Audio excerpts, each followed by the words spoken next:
pace is dropped on a new round of soccer down here. It's a Monday, which means it is a reaction Monday. And the way that I phrased it this morning on Twitter, traditionally it's an overreaction Monday, over, on par, under, take your pick. So I just went ahead and said reaction. So it's almost like Lee Hamilton, who was a longtime voice of the San Diego Chargers and was part of the crew back in sports talk radio back in the 80s, and even did a cup of coffee with WCW, where it would always be reaction.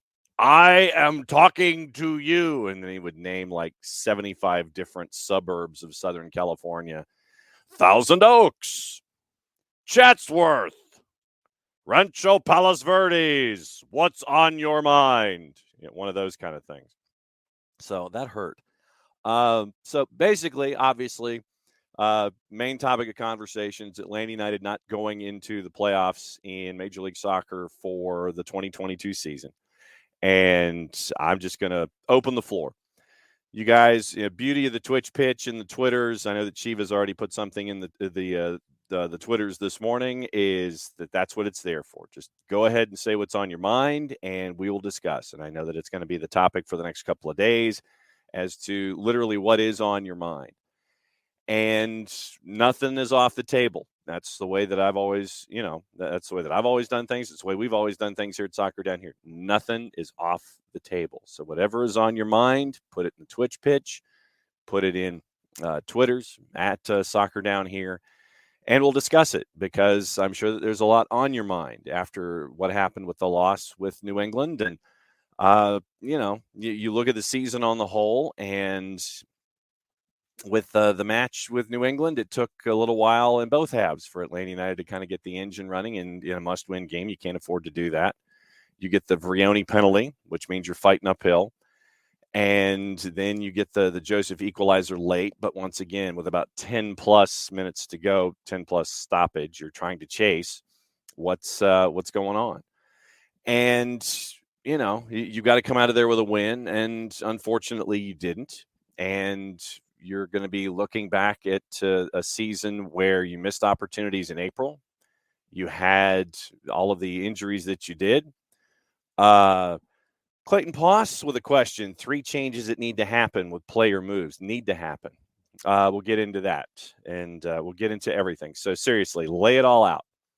And next couple of days, I'm sure that as we get into the final home match of the year, or the final home match of the year on Decision Day, with NYC coming to town, it'll be interesting to see what the lineup looks like. It'll be interesting to see what the crowd looks like. And I hope that from that perspective, I hope that, that you fill the building up one more time for 2022. That's just me. But first, before we get into things, let's get into the opening kickoff, brought to us by our friends at Kickoff Coffee, kickoffcoffeeco.com. And as I will perpetually sit here and try to fiddle with this cord so I'm not, tracking it all over the floor. All right, so Kickoff Coffee, once again, there's our QR code for those of you watching on Twitch right there, kickoffcoffeeco.com, kickoffcoffeeco on the Twitters, on Facebook, and on Instagram. And I'm going to go off the board a little bit for the opening kickoff this morning. And I'm going to go over to the Premier League and talk about Erling Haaland and just how ridiculous he has been. I saw the statistic this morning when I was getting everything squared away, and apparently Erling Haaland and Cristiano Ronaldo have the same number of hat tricks in the Premier League, and Haaland has done it in like 200 and something games less. What we're seeing from Erling Haaland is absolutely ridiculous, and it is just amazing what we've seen. And I mentioned last week, I think I mentioned it last week, that for those of us that play fantasy football, I ended up taking the points hit for the number of transfers in a week, and I just went ahead and lined up Erling Haaland and transferred 3 or 4 different guys and put him in my lineup. And so, of course, this week he ends up with 9,000 points, which is kind of what the idea was in the first place. But to see Erling Haaland adjust, and I'll just go ahead and put that in air quotes, to the game in England as quickly as he has, It's been a fun watch. And you look at Manchester City, and they're ridiculous right now. I can't think of any other way to. Yeah, no doubt, Nix. He is a cyborg, and you welcome our robot overlords. He is the Cyberdyne Systems Model 101, or whatever the 21st century version of it is. And there was a couple of things that popped up this weekend where Juve had the chance to sign him and didn't. And now there's the discussion, and we're what? How many games into the season? And I know that Nick's is he's got his Foxes for Monday Night Football with Leicester and Nottingham today, and you're a favorite, Nick's, at a minus 137. With Nottingham Forest coming to town at a plus 370. But we are, let's see, how many matches into the season? Okay, so we're 8 matches into the season in the Premier League, and there's already the discussion that Erling Haaland is only going to be there. Morning, Abby. He's only going to be there for 2 or 3 years before he goes to like Real Madrid or something, and that's what he and his dad want. So, we're already having these discussions 8 matches into his Premier League career, and to see Sharif Haaland is an interesting striker. His frame and burst of speed and the way he moves his body parts to get into positions to score is unreal. Absolutely true. And since I've heard the magical noise, it is time to add this gentleman. Morning, Jarrett. Good morning. Welcome back. Thanks, I guess. Well, how was Shenandoah Valley for those that didn't get the chance to see all of the pictures that you posted across all of the media that is social? It was nice. It's a long drive, man. If I never see Yeah. Interstate 81 again, it'll be too soon. If I'm close enough where I can see James Madison University, I've gone too far. Yes, Harrisonburg, Virginia. And by the way, they beat Texas State. Their transition to the Fun Belt. Dude, JMU is gonna go undefeated and have to push the NCAA for a waiver. Yeah, exactly. I'm here for it, but no, it's fine. It's good to be back though. It's good to be back home and not driving a lot every day. Because if you've never been to Shenandoah and driven through the national park, there's nothing you can get to inside of 45 minutes because Skyline Road is the only thing you can take, and it's 45 minutes to everywhere. It is a geographical oddity. Yes. Abby's asking, did you get part of Ian in your travels? No, not really. Had a little bit of rain. Like when we drove back, it was hitting Charleston, and the outer bands were outside of Charlotte, so we just cut. Instead of going all the way down to Charlotte and cutting across, we just went basically to came down 81, cut over to Johnson City, then from Johnson City down to Asheville, take 26 East, catch 85 or 185, flip it to 85, and go home. Okay. Now, the opening kickoff this morning is I chose Erling Haaland for opening kickoff this morning. And how nuts he's been so far in only 8 matches in the Premier League. Nix brings up the number that he already has as many EPL hat tricks as Jamie Vardy and Cristiano Ronaldo. I mean, he just scored again while we were talking about it. Yes, exactly. Yes, he has. Look, we knew what he was beforehand. Mm-hmm. And now he's playing for Pep, who's we've gone over. He's pretty damn good at his job. Last I heard, yes. Even if he does, I know some people feel like he gets into the process of overthinking things sometimes with his setup, like in big games. But man, he was doing all this like playing a false nine last year, and it kind of feels like he tied a hand behind his back at times. And now he has untied that hand behind his back, and that hand is somehow turned into a buzzsaw. And the buzzsaw's name is Erling Haaland. Yes. It's pretty damn insane. So it's Erling Scissorhands is what you're saying. Kind of like he untied the hand behind his back, and that hand turned into an absolute monster. And it's very entertaining. Yes. At the same time, Phil Foden also had a hat trick in that game. Mm-hmm. Manchester United scored 3 goals and got doubled up. If you had told Manchester United fans before the game, hey, you're going to drop 3 goals on City, they'd been like, great, what's going to happen? Well, we don't want to go that far. Yeah. I mean, it was 6-1 before 2 late goals, and one of them being a penalty. And I'm sure, but once again, you need that kind of material if you are a Pep Guardiola and you are 8 matches in and you're absolutely ridiculous with your form, you need those kinds of things, kind of like the University of Georgia going to Missouri and winning a close one. You need to have that kind of information about yourself going forward that, hey, things aren't perfect. We have things that we can work on if we are going to accomplish our goals. You know, with Georgia going to Missouri, there's stuff to work on. Games like that are going to happen. For Manchester City, you gave up too late when you were up 6-1. Those are the kinds of things That's that the thing he's gonna be most mad about too. Like he's not gonna be like yeah, you scored 6 goals. That's great. Don't give up 2 late goals. Yeah. Especially you get in Champions League where it's 2 legs. You don't want to give up those 2 late goals. Mm-mm. You don't want to give anybody life. You want to snuff out the flames as fast as you can. This is Smokey Bear philosophy. We're gonna drown the fire, then pour ash over it and dirt, and we are gonna make sure the thing is not smoking before we walk away. Mm-hmm. That's what you have to do. You have to snuff out all life. Yes. And when you are trying to kill off a game like that. Mm-hmm. And it's an art form. It's not easy. You don't just wake up and get out of bed and do it. Like teams got to learn how to do it. Like we talk about, teams have to learn how to win and learn how to kill games off too. Yep. We watched Atlanta go through that. We watched other teams go through that. And we watched teams like Atlanta this year be a team that can basically take a game where it feels like they're out of it and claw their way back into it. Both those are things you have to learn how to do. And sometimes it takes 2 ends of the same knife. Where it's got a team that doesn't know how to close it out, taking on a team that knows how to claw back into it, or vice versa. So yeah, you gotta develop that skill to just kind of just snuff out the game. Yep. Nix is in and he says Eric Ten Hag set out 30-year-old Christian Eriksen and McTominay as, quote, defensive midfielders with Casemiro on the bench. Please move McTominay. I want to see what he can do. Like, just get him out of there, man. And Harry Maguire. Yeah. Harry Maguire's son. I mean, oh my goodness. It's like every single chance you continue to give Harry Maguire, whether it's on national duty or with Manchester United recently, it just has not functioned. It's like somebody needs to unplug Harry Maguire and plug him back in.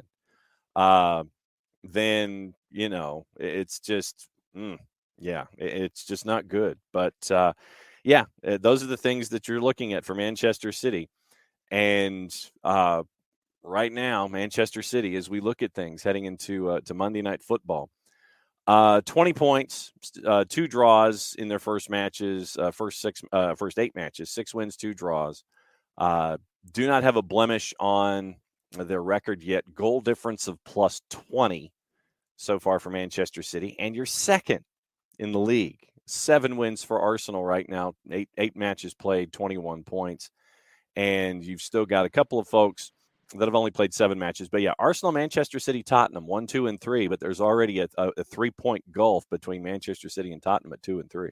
But here's the thing: is like, I don't want to take away from what Arsenal's doing, because every Arsenal fan I know though is waiting for that other shoe. I think it's going to drop in their mind, and they're waiting for it to drop.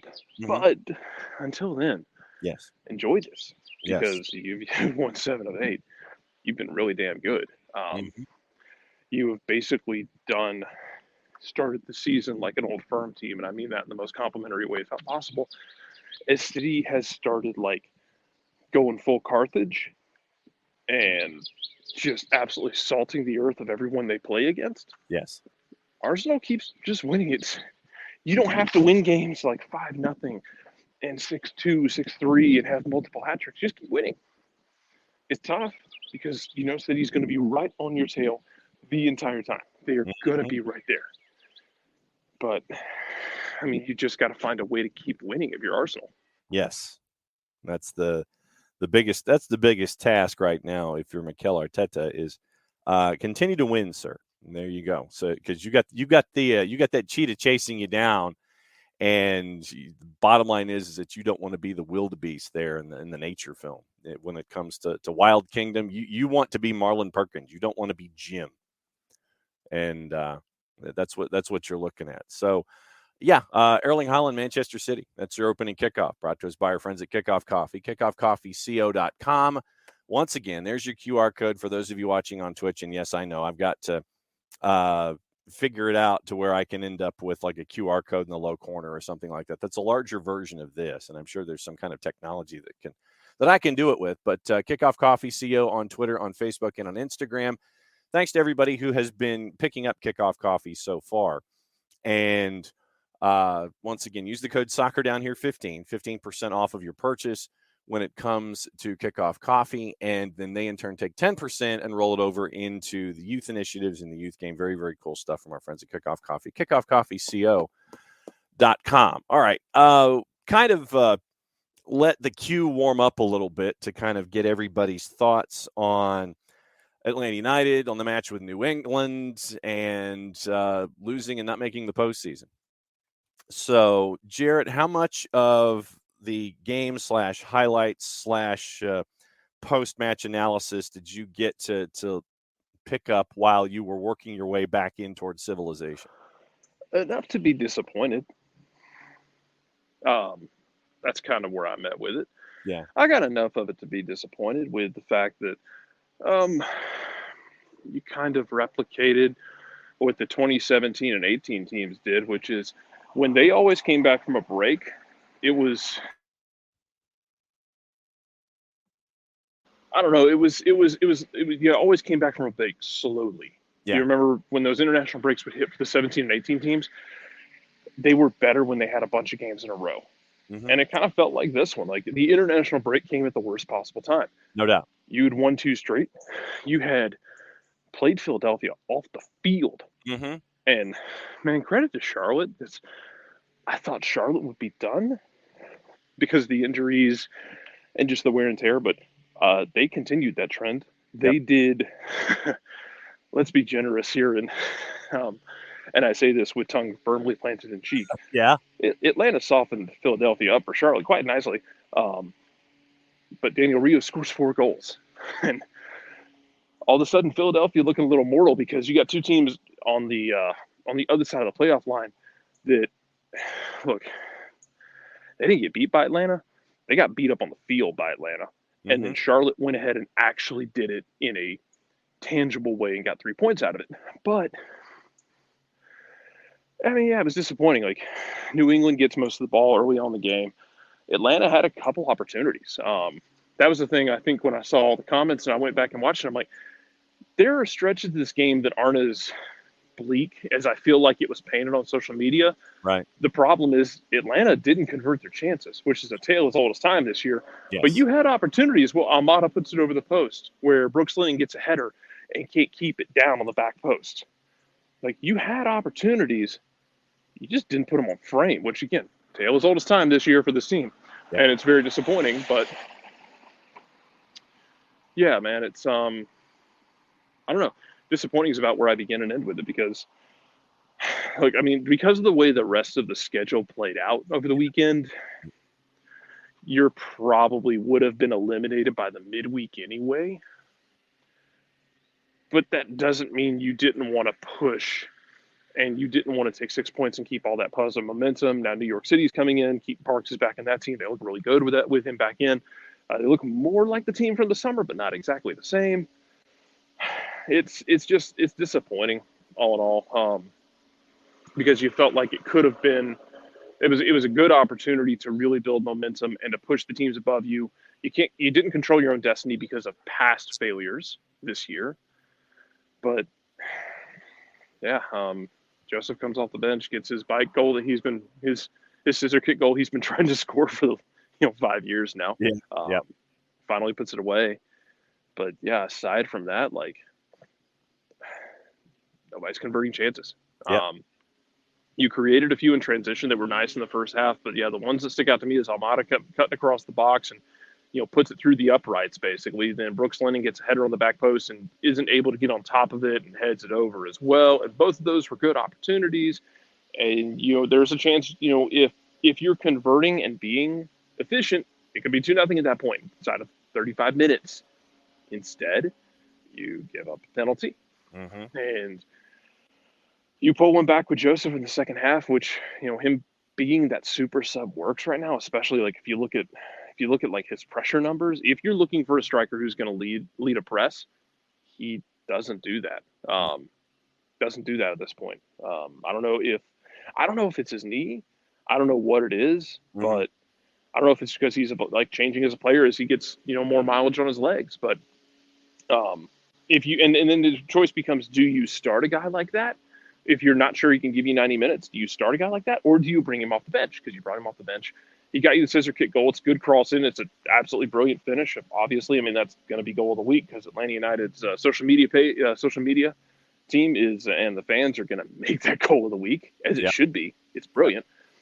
But then you give up another one in transition, and but you're chasing the game at that point because you have to. Are. I know, but it is disappointing because listen, you created a few opportunities in the first half. You're on the road. You're coming off of a long layoff because the international window is still stupid. The way it's laid out right now.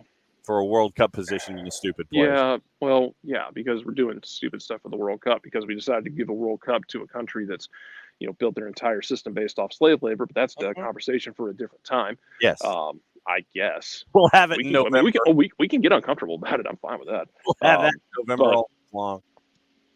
But yeah, then it feels like you didn't carry any of that momentum into this game, and your season officially ended.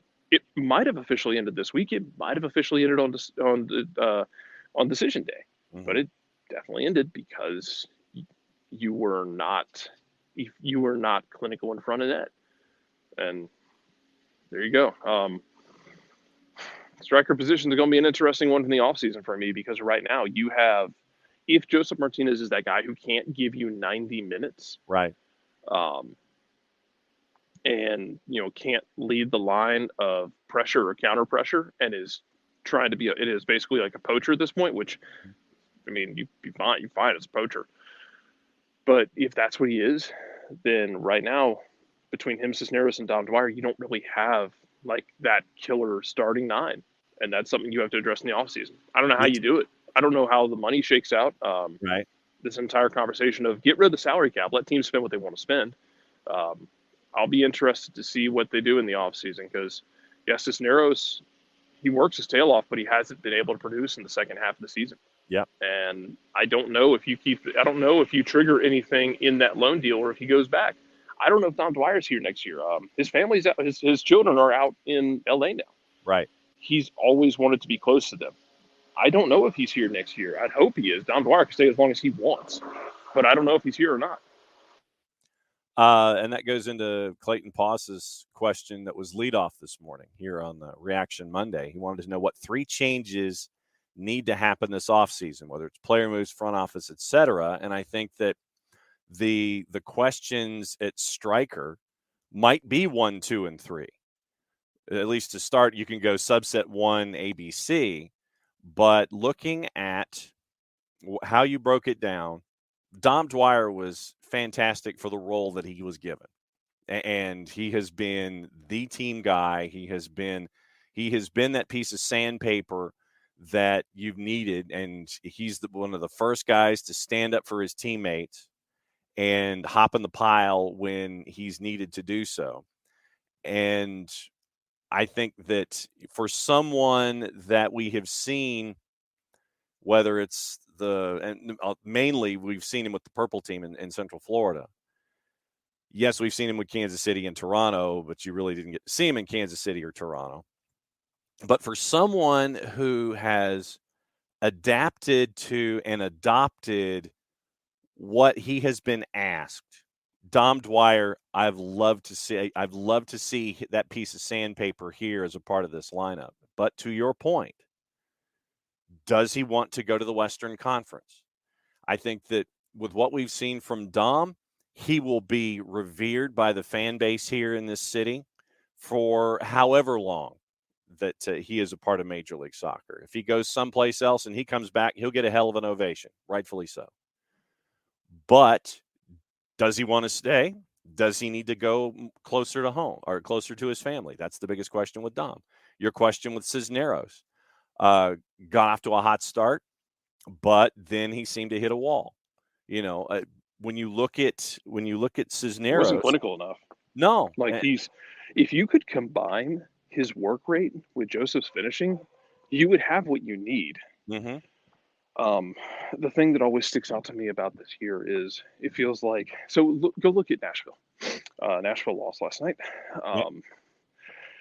because they lost to Houston. It's so stupid. They This did. weekend was so drunk, man. The thing with Nashville is if you put and it's hard to put. I say this knowing that it's hard to do. If you put a body on Hani Mukhtar, which is tough because he likes to float. Same with Like Carlos drift Bailey. around. Yeah. He drifts around. He wants to find the game. It's hard to just man mark him.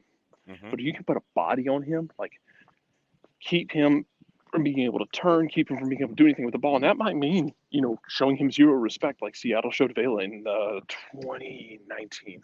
Yeah. In the playoffs, like he gets the ball, someone puts a hip into him. Simple as that. I mean, and it's not. I say it's simple as that. It's not as simple as that because you're hitting a moving target. He's very slippery. He's very good, but you show him no respect and you don't let him take over the game. And he still hit the crossbar last night on a beautiful chip. Just bad luck, not finish. But their offense has gone with him. I feel like you came into this with the idea of like, hey man, while we're trying to figure stuff out, if Joseph's able to come back and be Joseph, you could have had something more. But it felt like when he came back from the knee, remember there were a number of chances he missed that you're just like, he makes those. Mm-hmm. And it's just misfired at the worst possible time. We know about the reported dust up, and it feels really weird and tense. He's able to come on and provide you something, and he's able to find space and get those free headers in the box, whether that's through bad marking or his good movement or a combination of both, whatever. But he's able to finish and able to put those away. Yep. If you could combine Cisneros' work rate with Joseph, you'd have something. Yes. I think you'd have something that would fit more into what they're looking for right now. Mm-hmm. But what you end up with is 2 to 3 guys who aren't complete strikers right now for what Gonzalo Pineda wants to do. And it's like you need to take column A, column B, and column C and combine them together into one entity. Yeah, Jason, Nashville is still making the playoffs. You're right. It was got a little dodgy there for a bit than Hani Mukhtar.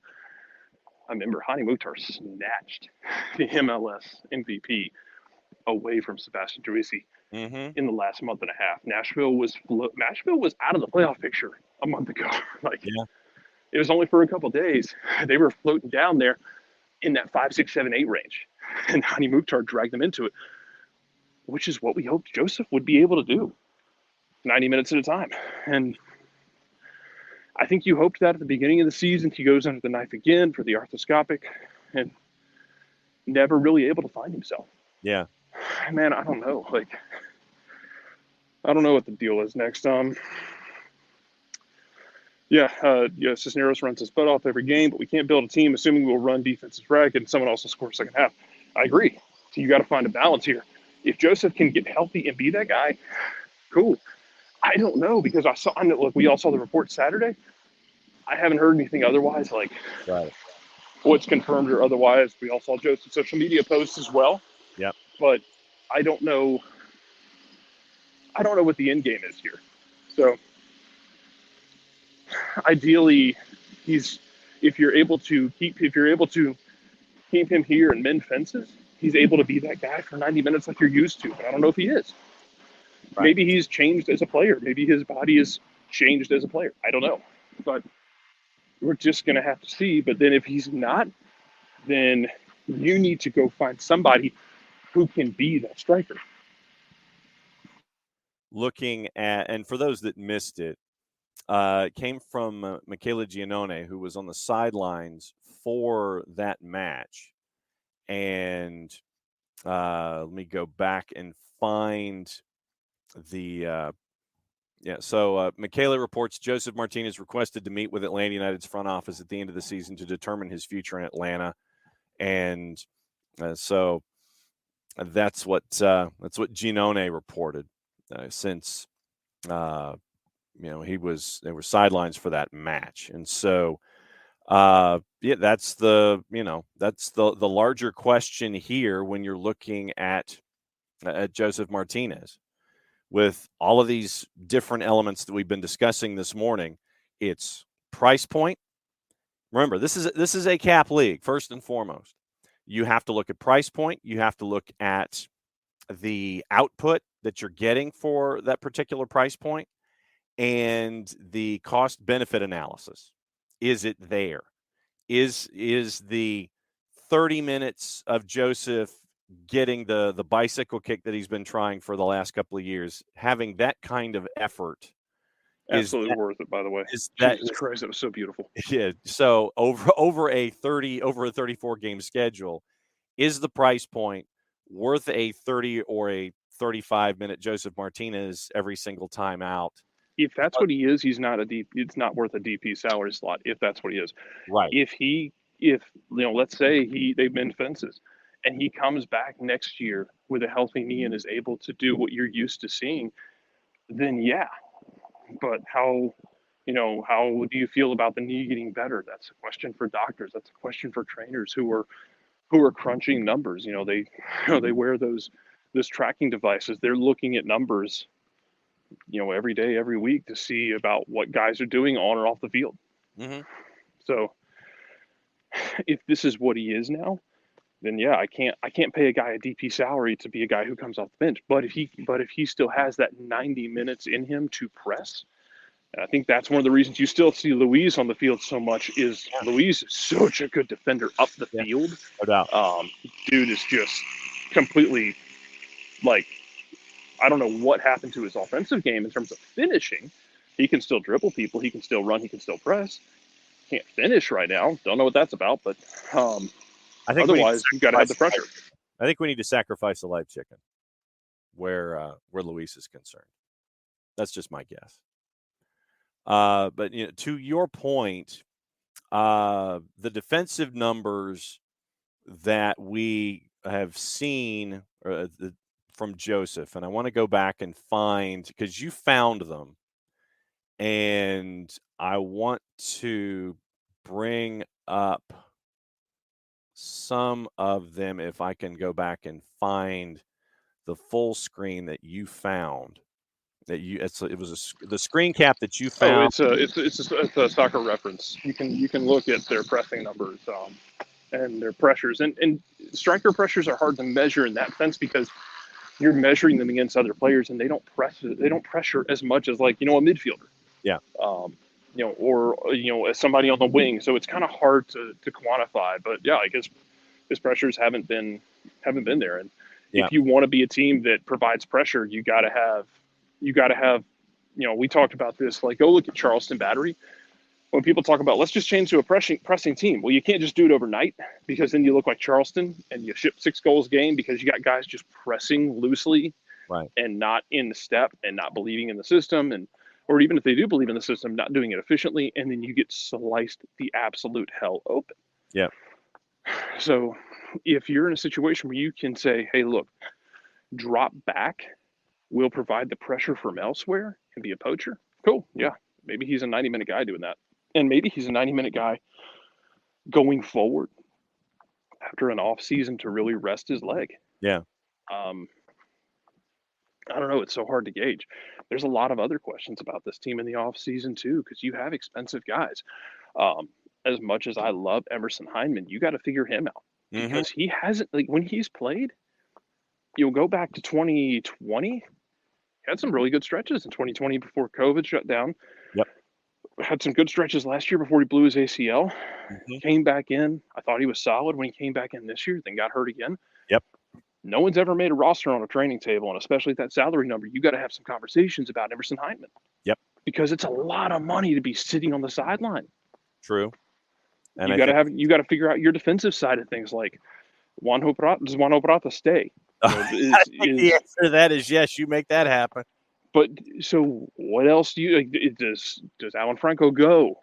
Is Miles gone this year? My plan for Miles was play this year, light it up, go to a World Cup, get sold in the offseason for a bunch of money to Europe and go live that dream. do European teams still want him, and would it still be a price that Atlanta's interested in? Because Well, you and have to balance this concept yes, of, yes, we want him to realize his dream in Europe, but you also don't want to sell somebody for pennies on the dollar right. and set this standard where teams around the world are going to go, well, you can go get guys for cut right there, and they're not going to fight you on it. So Hmm. you have to find a balance with understanding that, yeah, he's coming off of a blown Achilles. Teams might still be interested, but you're not just going to give him away for free. No, no. That's not Uh, how it works. Like no. this isn't a mock draft, a mock trade simulator where you can force the trade through like an old PlayStation 2 game. No.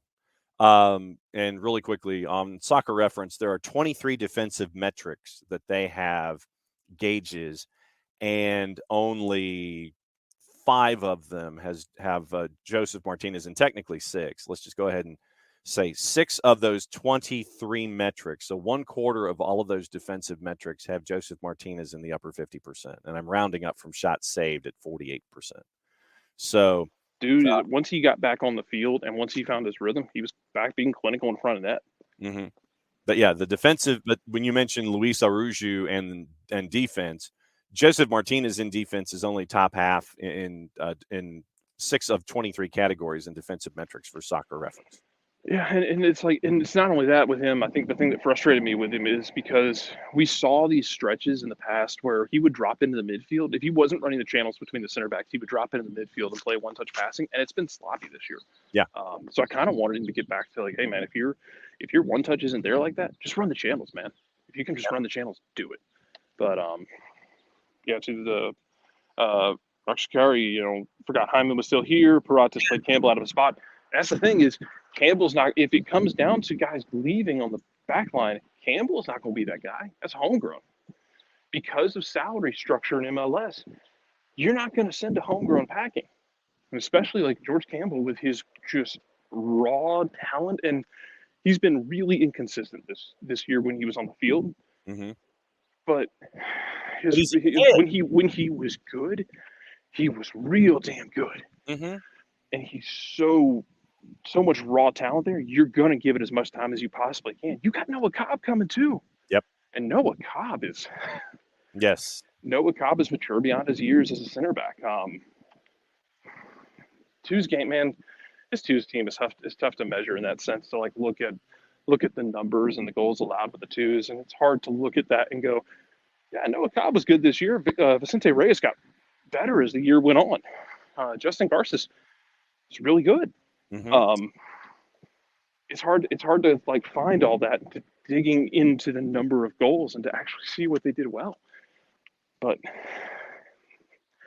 yeah, I don't know what they do on the back line, because you've got those defensive guys that might be a bit of a logjam. I don't know where guys are going to get minutes. You mentioned Alan Franco, and once again, this is courtesy of our friends at FB Ref. Alan Franco, when it comes to 7, 14, 20 defensive metrics, 20 metrics that are measured for Alan Franco. Alan Franco is 80th percent, 70. Let's say 70th percent, upper half. Let's go upper half. Upper half in 4, 7, 10, 14, almost 15 of 20 categories in Major League Soccer when it comes to Alan Franco.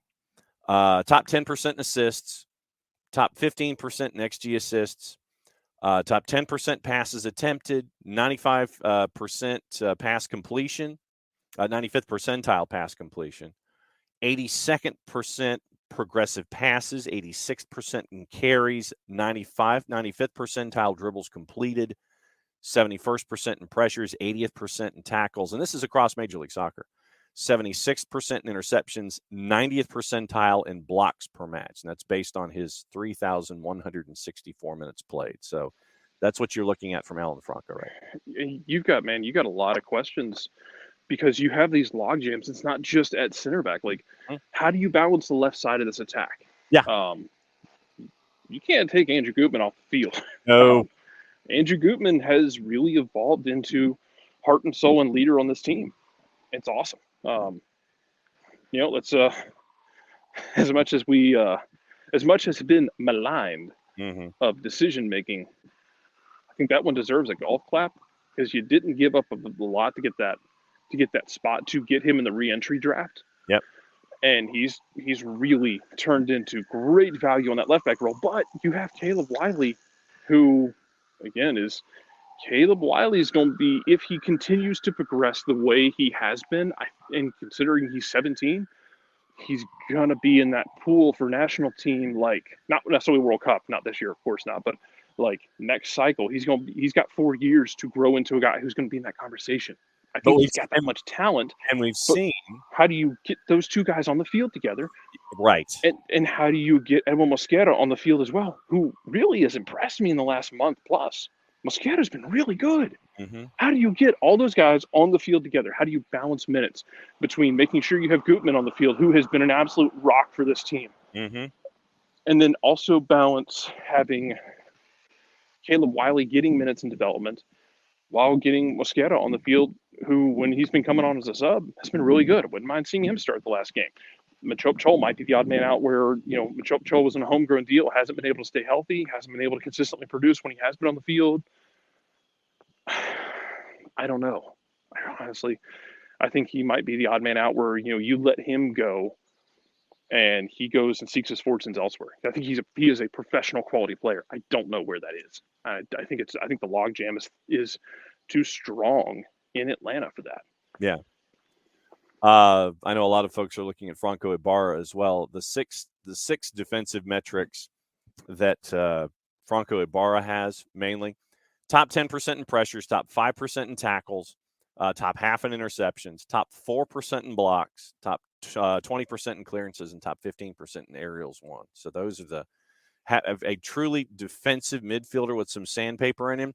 You see a lot of green that's attached to a guy like Franco Ibarra. But you look at this group, and he's just been so inconsistent. I know. At times. I know.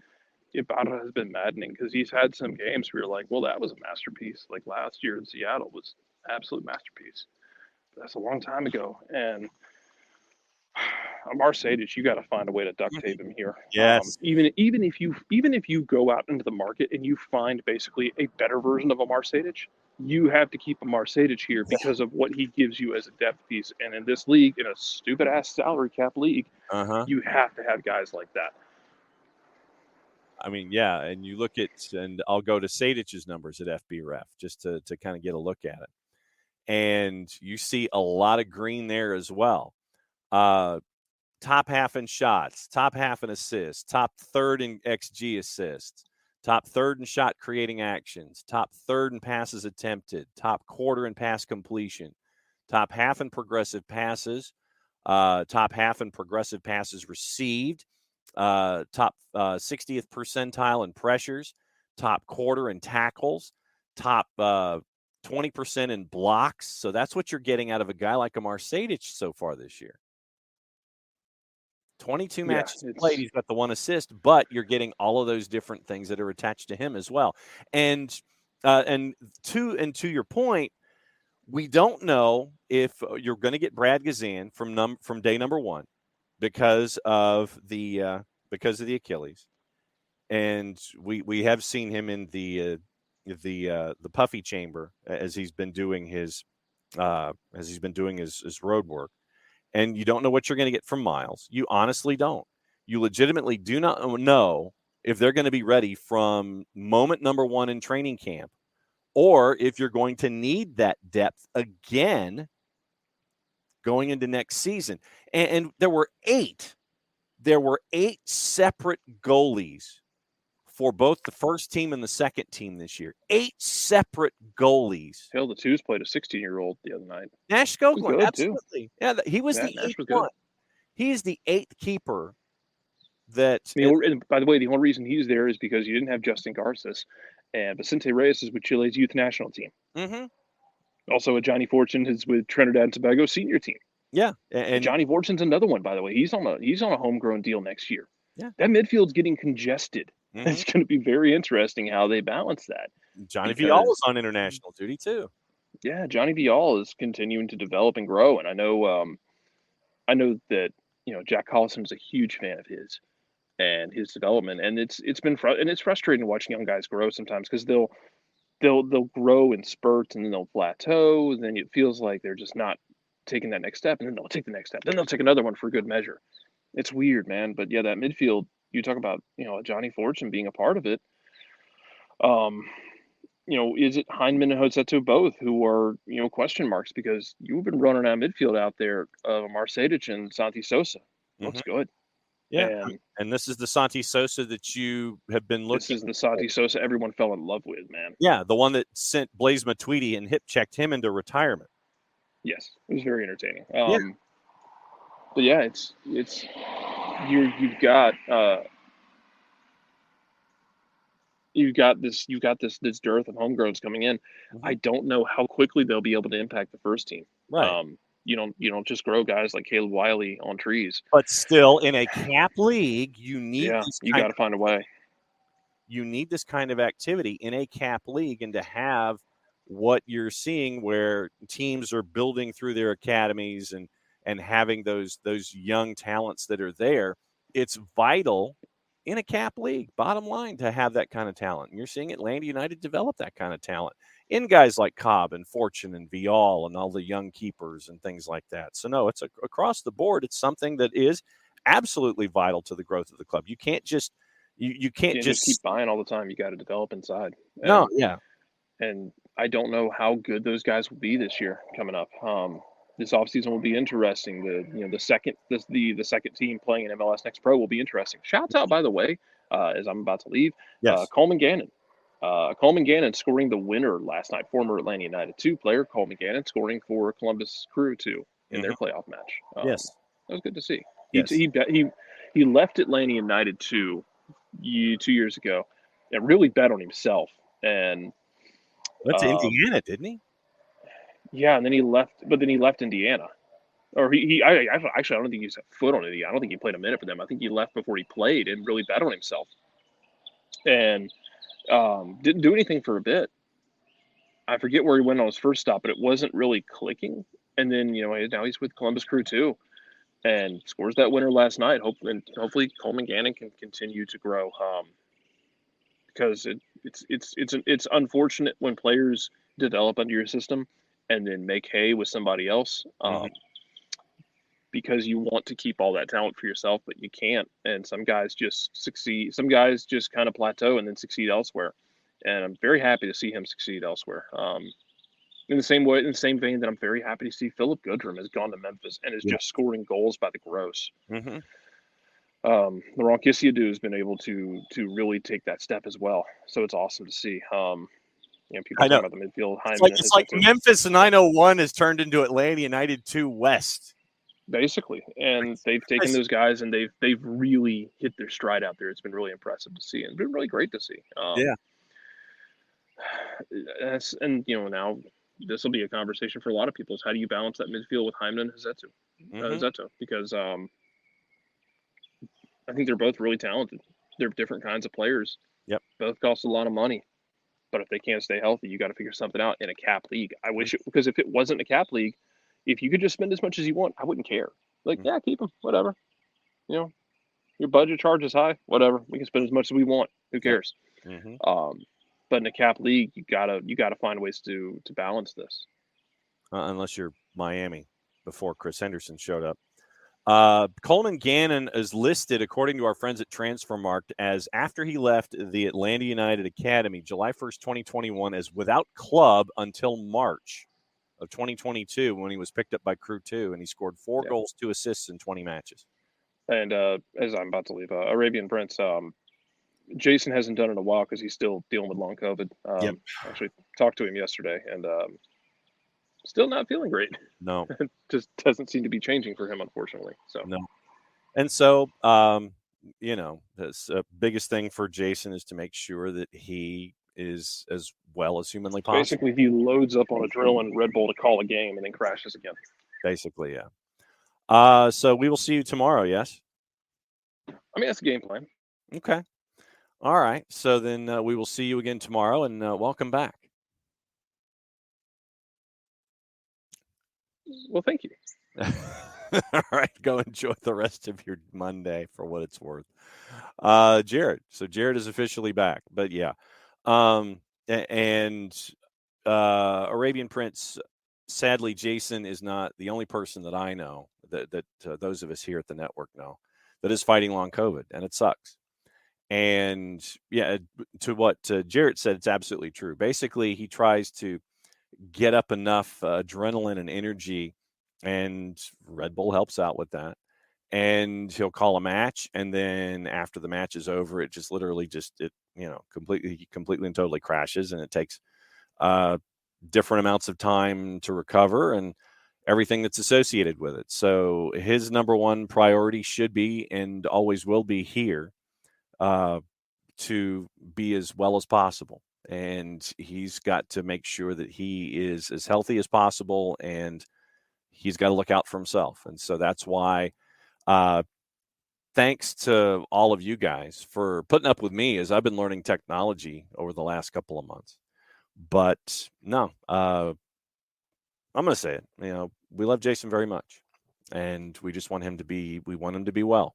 And so the biggest thing is that he is as well as possible for all the matches that he calls, whether it's for Atlanta United, for the twos, for the colleges that tap him on the shoulder and sit there and say, hey, we'd love to have your expertise calling our matches. So it's State, Oglethorpe, we all call the Oglethorpe matches.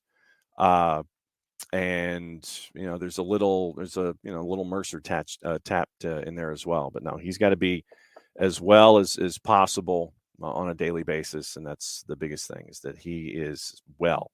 And so that's why we still do the show, and because there's always stuff to talk about, and hopefully there will be a day where he can do taped material, and maybe around the World Cup or something like that, where Jason can do tape material and he can still be a part of the network on a daily or an almost daily basis. But no, right now, number one priority for him is to just be safe and well. Bottom line, safe and well for Jason, and that's where it is. So that's why Jarrett and I host a show, and it's a little bit more guest driven, and then and what you guys do on the Twitch pitch, and we have all these active conversations every single day. And I know that a lot of stuff gets picked up every single day, and I'm glad that you guys want to keep talking about it, because we'll talk about it as long as you want to.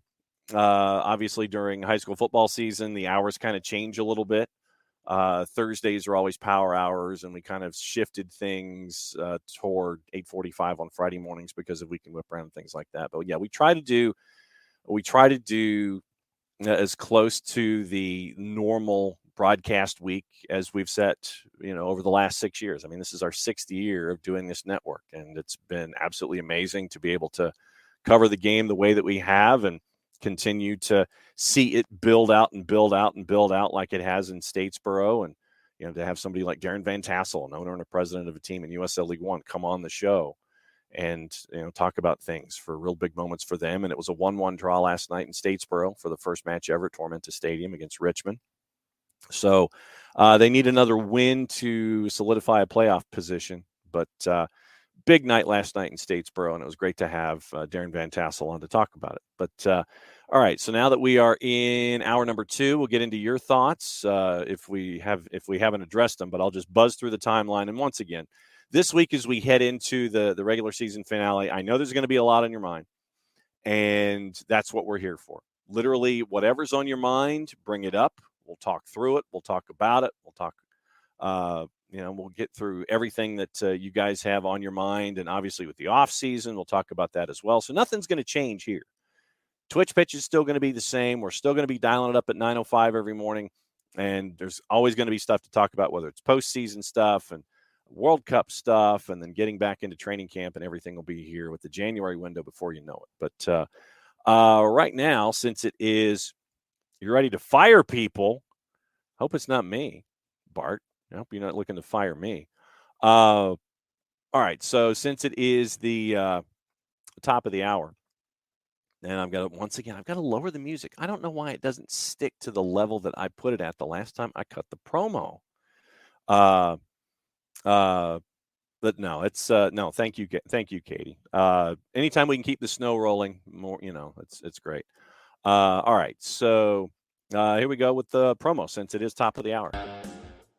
And it wasn't too bad. So the music level wasn't too bad. For odor-free, clean, fresh air, one place you need to go. It's a Lemonize service. QR code over my left shoulder for those of you watching on Twitch. Deodorizing in closed spaces like houses, apartments, and condos. A Lemonize service has created a customized solution that eliminizes all organic odors, including those like pet cigarettes and food. Realtors and property managers use a Lemonize service to eliminate bad odors to help them sell or rent their homes that much faster.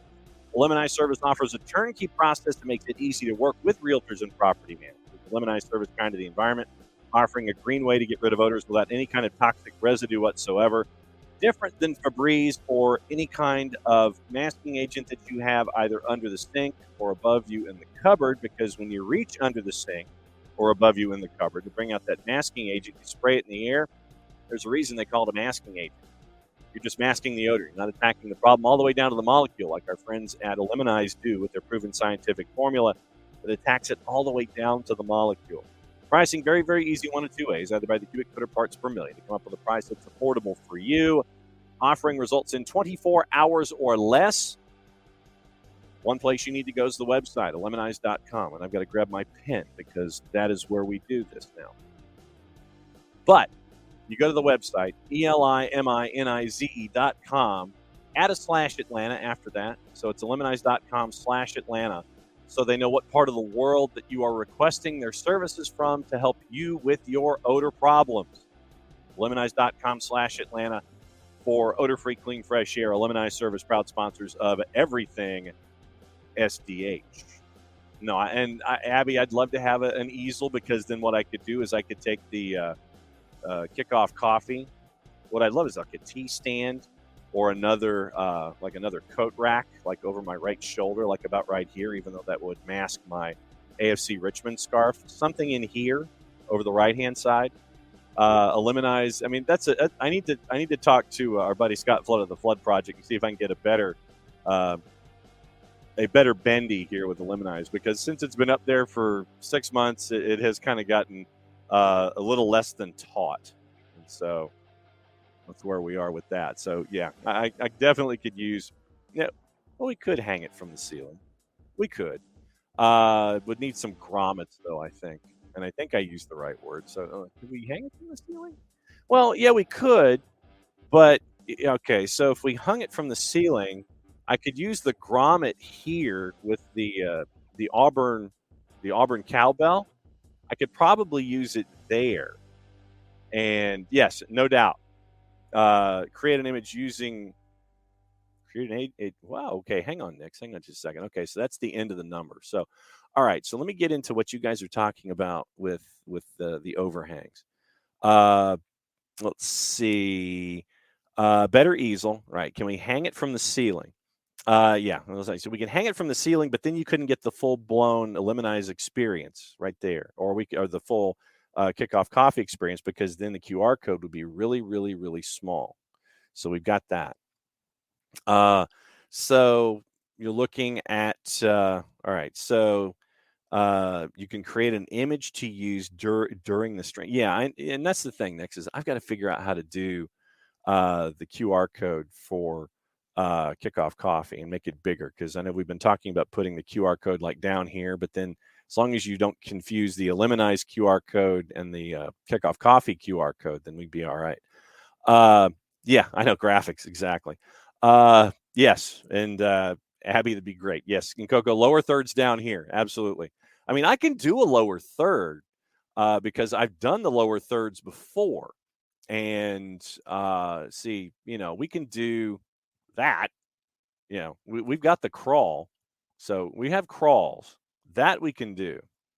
Yeah. So the crawl exists as a ticker. And so, and then you've got that live at 9:05 or whatever. So yeah, so we have the ticker abilities that I've asked Scott to create image files for me. Could put that in StreamYard. Okay, I could. Okay, so now I will do that, Nick. That's good to know. So, all right. So that's enough for behind the scenes down here. But yeah, I mean, this is, like I said, Abby, this has been here for a while, and you get the when it's hung, when you hang it like that and you have it kind of has a mind of its own sometimes, and so you kind of have to adjust it appropriately, and then hope that the glare isn't taken away from the right hand side. So I know I've got to figure out something to do. Yes. Uh, so I will. Bart, I'll reach out after the show, and we can get all this kind of stuff squared away. So, but then it'd give you less to poke fun at me about on a daily basis. All right, top of the order. All right, let's go to the top of the order, and we'll go through all of the things, kind of rapid fire, because there is Monday Night Football and other things to talk about. I know that Nick's is probably going to be gnashing his teeth and biting his nails with Nottingham Forest and Leicester at 3:00. Clayton, I hope that we talked about all the stuff in the offseason. Obviously, you're looking at striker. That's the biggest thing. So striker, midfield, defense, injuries, all of that stuff. And it's probably more than 3 changes, but you've got to look at each and every situation and look at it that way. All right. So Emilio mentioned to Jarrett, seems like coach speak when we continue to hear great practices, but not translating to the real game. Maybe the players can't adapt. If it's a possibility based on Pineda seemingly more close to hindsight than FDB as far as flexibility, I feel concerned. Well, Emilio, also remember that we're coming up with the January window too. And we talked about it with changes with Clayton and over the last 20 minutes that you're looking at the January window as the first coach since Tata to have a second transfer window to bring in players that you're looking for. And, obviously there's concern for not making the playoffs. And, I would like to see what the front office and Gonzalo Pineda are looking at when it comes to what they're looking to address. But remember at the same time, and this is the biggest thing that I will continue to say. Yes, it is a piano behind me. Yes, it is a piano. Yeah, that is a piano, Nix. No, if it was a desk, then I would probably be sitting there and we'd have a different backdrop because I do have a table and a storage locker. But no, it's a piano. This is the family piano for the boss. And so it has sat here and it has become something that we put behind the sofa. Sorry. Squirrel got distracted. But no, I mean, and that's the thing is that you're looking at those decisions that we've been talking about here in the first hour and what kind of player do you want to bring in? What kind of player are you keeping? And at the same time, when you're looking at press conference, and Nick, this gets to what you're saying here. You're always going to, if you're a coach, you're always going to protect your players when it comes to press conference situations, and you want them to continue to grow. You're always going to sit there and say that you want the best from your players. You're not going to sit there and you're not going to call a player out in so many words, and you're not going to call them out directly if they're not doing something that you don't want them to do. It's going to be looking out for the franchise and looking out for the players and looking out for putting out the best efforts out there. And coaches also, in a post-game situation or a pre-game situation, they're not going to tell you everything because you don't want to give the opposition any kind of information either. So it's just, once again, it's a part of the process. I mean, we see it in other sports where you have coaches who will sit there and say things about their team. Yes, if they're disappointed, it's a blanket disappointment. It's not going to be something where you're going to call out a specific player for doing something wrong, even if it's directed about a particular player in a question. So just understand in press conference situations that coaches are going to be looking out for the benefit of their clubs when they're going to be talking. So you're not going to get a whole lot of information when it comes to previews. You're not going to, that's just not the way that it's going to be. You're not going to give away all of your secrets when it comes to what you're looking at when it comes to opposition. You're going to give credit. You're going to talk about growth. You're going to talk about what you hope to accomplish in a particular match. You're going to talk about this week about going out on the right foot. You're going to talk about finishing this season on the upswing and making sure that you have something positive that you can build on when it comes to the January transfer window and to next season. That's the kind of stuff. And you have a lot of young talent that we talked about in the first hour that you can build on. And Marcelino Moreno might be one of those questions, Emilio, legitimately. Where does Marcelino Moreno fit in this discussion? And so I think that he's another player that we've added that is part and parcel to a lot of the talk, just because of his recent inactivity. But understand this also. You build a roster of depth for a reason. You build it for individual situations, and not everyone is going to play. Not everyone is going to start each and every game, each and every time. There are games and there are matches across the board where you are looking at, when you have a deep roster, and healthy Atlanta United has a deep roster that was built under cap constraints, with what you've seen from the academy, with what has been brought in by the front office. If you look at it from a healthy perspective, you have a deep roster, and you have certain situations and certain teams where you're going to play certain players. Marcelino Moreno is a player that, in a certain situation where you need someone who is good with the ball at his feet, who is good with passing, where he can dribble past folks and work his way past defenders and things like that, you're going to need a Marcelino Moreno in your lineup, in your 11 and in your 18. But sometimes you have practices. Sometimes you have folks who are good practicers. Sometimes you have folks who aren't good practice players, but then when they get out on the pitch, then they're good players.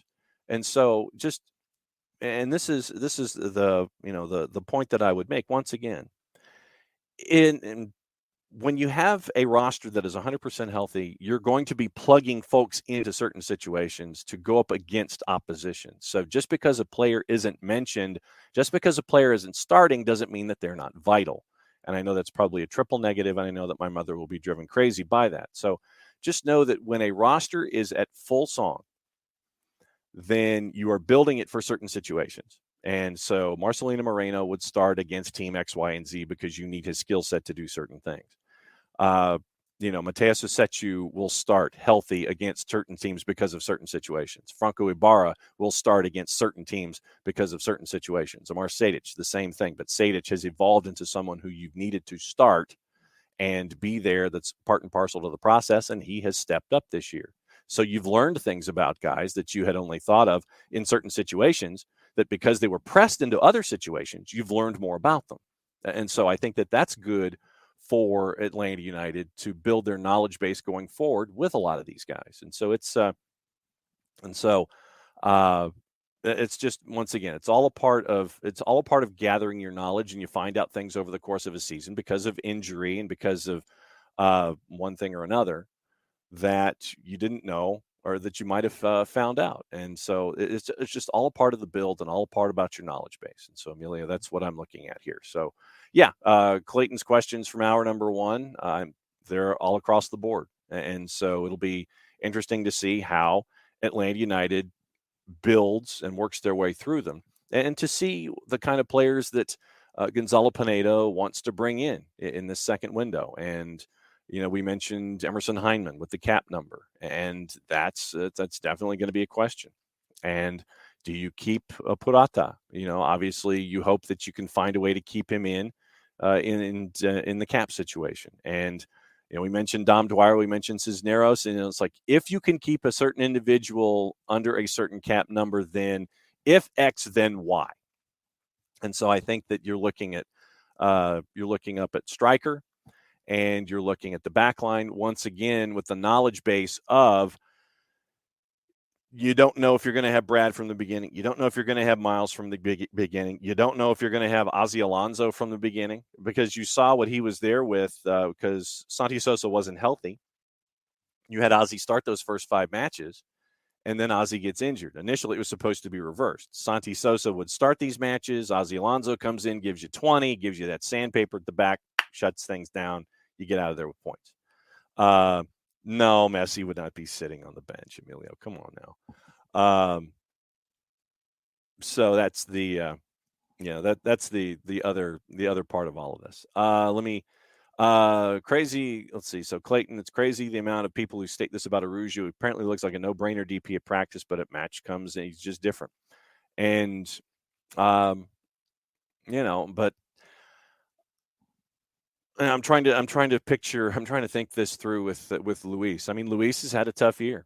And I think that there were times where Luis was probably pressing because you want those kind of guys that will take the game by the scruff of the neck and he will you forward in these kinds of situations. And sometimes you do press a bit too much. And I think that there were probably moments where a guy like Luis, and I love having a guy like Luis who will take it upon himself to take charge and sit there and it's like, okay, well, if nothing's working here, then I'm going to go ahead and try to push forward and try to help this team forward. And his defensive work rate also, if he's not scoring goals, he's coming back and helping you out defensively. And so seeing that kind of work rate from Luis also. If it's not happening offensively, he's still pitching in defensively, and I will take that. I will take that too. Because if it was someone who was just pressing offensively and he wasn't helping you defensively, then I would have issues. But you see a guy like Luis who absolutely cares, and you see his heart on his sleeve, and you see how much he's investing here. And I think that it's just a combination of things. But yeah, it's been a rough season for Luis, and I think that I want to see him finish strongly in the match this weekend on Sunday, and then we'll see where things continue to go from here. Shiva, if you can't replicate training into game day, then it's on the coach. I would say this, Shiva, when it comes to replicating training into game day, the coach isn't out there playing. So, I mean, it's in the execution of what you're going up against. That's how I would go up against that. What you're trying to say there. Falling off a cliff with Cisneros, Knicks. Yeah, I mean, he hasn't been as clinical the last month, 6 weeks or so, and I mean, I don't know if he was used to all of the work. The work rate that he was given, because I think initially you were looking at Ronaldo as someone who would be giving you the 30 minutes, come in, run like hell for 30 minutes, give you shots and things like that. But he was pressed into starting, and he might have hit a wall. He might have bonked and just trying to sit there and try to figure out how to push through it. And so, there you go. That's what I think with Cisneros, and I know that Ronaldo is going to be a question in the offseason. But once again, I think that, we were talking in hour number one about Joseph, Cisneros, and Dwyer. It looks like you had three different guys. If you could combine them into one guy, then you'd have a hell of a nine. And, you look at what we've seen from Cisneros, the early part, but then once again, I think that maybe the work that he was asked to do in a minutes setting, that might have caught up to him. Yeah, Coco, the Mets won the NL East back in June. I know, it was strange. They did a great job of winning the pennant.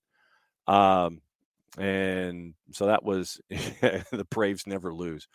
Only one team was playing like they had a chance at the playoffs in New England, and it wasn't us. And then I saw that Shooter was in this morning with Shooter's conversations as well. See flashes of what Pineda wants to do, but it's so inconsistent. Arujo on Sunday. Let me look up Luis's numbers on Sunday and Saturday. Sorry. It's like everything just blends together now when it comes to the days of the week. Major League Soccer and Saturday. All right. So previous. All right. So let's look at the numbers and look at what we got from Luis. Luis actually had a 7.4 on SofaScore. He had 76 minutes, one shot off target, one blocked, 1 for 2 on dribbles, 88% passing, 4 key passes, 2 for 3 on crosses, 3 for 3 on long balls, 4 for 6 on ground duels. 1 is 1 aerial, so 5 of 7 on duels in the day. Lost possession 10 times, and that might be what you're looking at, Emilio. Fouled twice, had a clearance, an interception, and a tackle, so that's the defensive work that we're talking about. Luis actually had the highest number of anyone on the field on Saturday, according to SofaScore. Luis had a 7.4. Tiago had a 7.2. Brooks had a 7.1. Gutman had a 7.1 with a yellow card. And Alan Franco had a 7.0. Everybody else had sixes. And then obviously Raul Godinho had less than a 6 because of the number of goals that were scored. So, and the penalty. So, yeah, I mean, Luis had a 7.4. So that was what they saw out of him. And once again, looking at the full picture of everything. But Luis had the biggest number from SofaScore on the day, with everything going on Saturday. Coco, we talked about didn't like we needed to win and lacked urgency, and Jarrett mentioned it in the first hour where you're looking at the international break coming at the worst time and just coming back into rhythm, coming into a must-win game, coming back out of the international break. And so, that's what we got into that in the first hour. No doubt, if it was Joseph's last goal, it was a banger. And then Shooter's comments about New England. Yeah, he talked about the USMNT also. Billy Smith, goalie for the Islanders during their cups, would probably be drinking beers in practice, then lights out in games. Need some of that. I don't want to know if they're drinking beers in practice, though. Lack of ability to put shots on target by our DPs is unacceptable. Most common calls this year by announcers, TV, and radio, shot wide. That's not okay. Okay, so I'd like to know, really, and Coca, this is probably a stat that needs to be found somewhere. Shots on target by the DPs. And the fact that, and this is going with the comments, so kind of bear with me here for a second. I'm trying to think it through as I'm talking it out. I'd like to know, and that DPs traditionally are going to be marked tighter than other individuals. I would think so. And trying to create, shots and shots on target. If you're still creating, I'm cool with it. I mean, if it's something completely and totally, into like row Z or something like that, I'll take creation because it means that there's still effort that's attached. Yeah, and Abby, we'll get into that in just a little bit. I'd like to know, because shots and shots on target, I know it's something that we've been talking about all season long, but once again, the fact that they're still creating and they haven't been completely and totally hamstrung by defenses, I think, is something to look at as well as we go through the process. And announcers seem only concerned with the amount of shots. I mean, usually, Emilio, when we're going through matches, it usually is a shot. Even if it's a shot or a shot on target, it's a shot both ways. It's not, and then we'll go into the whole idea of, okay, shot save, that kind of a thing. But yeah, we will pronounce a shot as part of an action when we're doing play-by-play. Yeah, and Knicks, and that's the larger issue as well. I know everyone's disappointed that there wasn't anything to play for. Let's just kind of project here the numbers. It would be Atlanta would have to win, and legitimately you would have other teams that could, honestly, they could just have kickabouts for 90 minutes and it would be the most boring stuff on the planet. And if Atlanta had won, they'd be at 43 points. They would still have a chance going into Charlotte's match in the midweek and then the match on the weekend. So they'd be at 43 points. They would be 2 points out of the discussion with 11 wins. And that's the other problem, because the first tiebreaker is wins and not goal difference, which once again would put you above both Orlando and Miami if you all finished at 46 points. And Cincinnati would be in. Columbus at 46 points. They would be in. They would be first in goal difference. Let's just say everybody's at 46 points. Atlanta wins. They're at 43. They win again. They're at 46. NYC, right now they would have positioning to play for, and they're chasing after that with Red Bulls. But anyway, okay, so Atlanta wins, 43 points. They need to win, get to 46.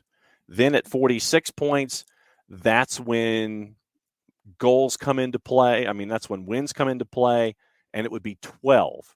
They would still be lower than Orlando and Miami in wins. Then it would be fighting Cincinnati on goal difference, and then that would be tough.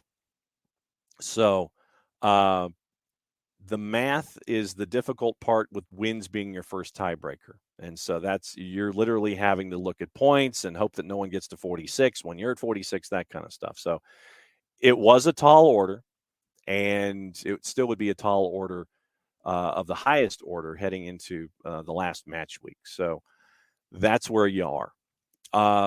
Let's see. Getting back into no, Rack, you didn't miss the discussion on Joseph. I mean, we took a lot of the Joseph discussion in the first hour. That's a part of the whole process.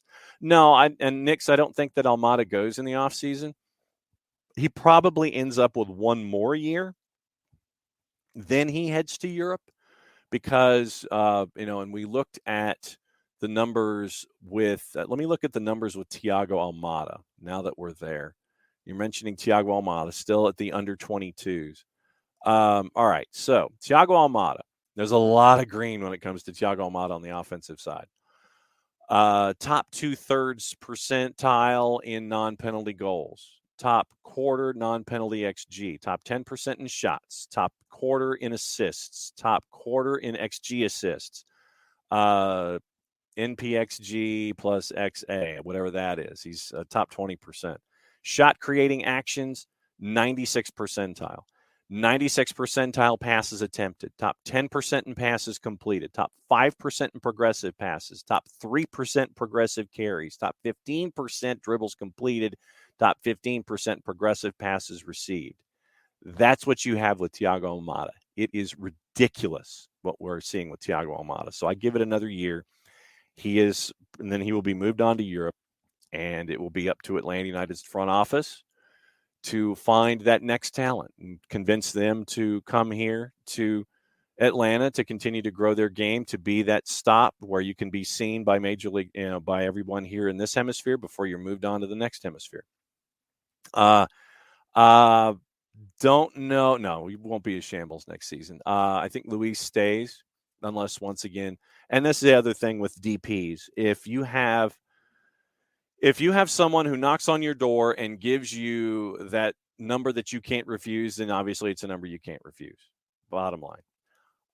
But I don't see that happening with Almada, certainly at least for another year. And we'll see. Well, I don't see it happening with Luis either. I think another full season with Luis coordinating with Thiago.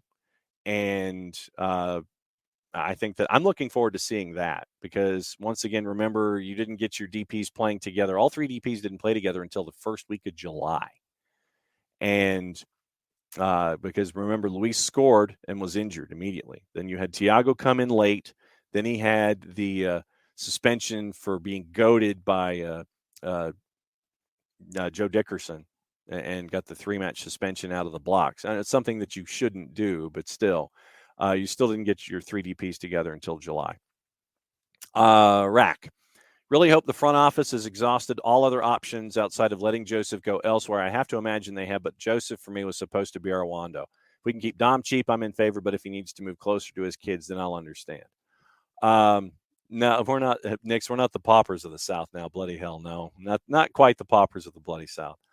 Rack says Neros runs his butt off. We can't build a team assuming he'll run defenses ragged and someone else will score in the second half. Then, it looked like an early MVP and then totally disappeared in the final third. It's been like when Miggy couldn't finish to save his life. And I think that's a good comparison. I think that you know the ability that's there with Luis, and I think that you probably could compare that to what we saw with Miggy. So I like that. I like that comparison. Coco, unless Joseph somehow takes a pay cut to get him below a DP salary, he has to move on. I'm sorry to say that, but we need to come to grips with that. Yeah, and that's probably and to Clayton's overarching question out of the blocks this morning. That's the big look right there with Joseph. And get the impression that Joseph doesn't see himself as a 40 to 60 minute player. Absolutely, and you can't be your DP can't be a 30 to 45 minute man. Rack, don't question Joseph's heart and love and effort, but his reason hasn't been a strong suit.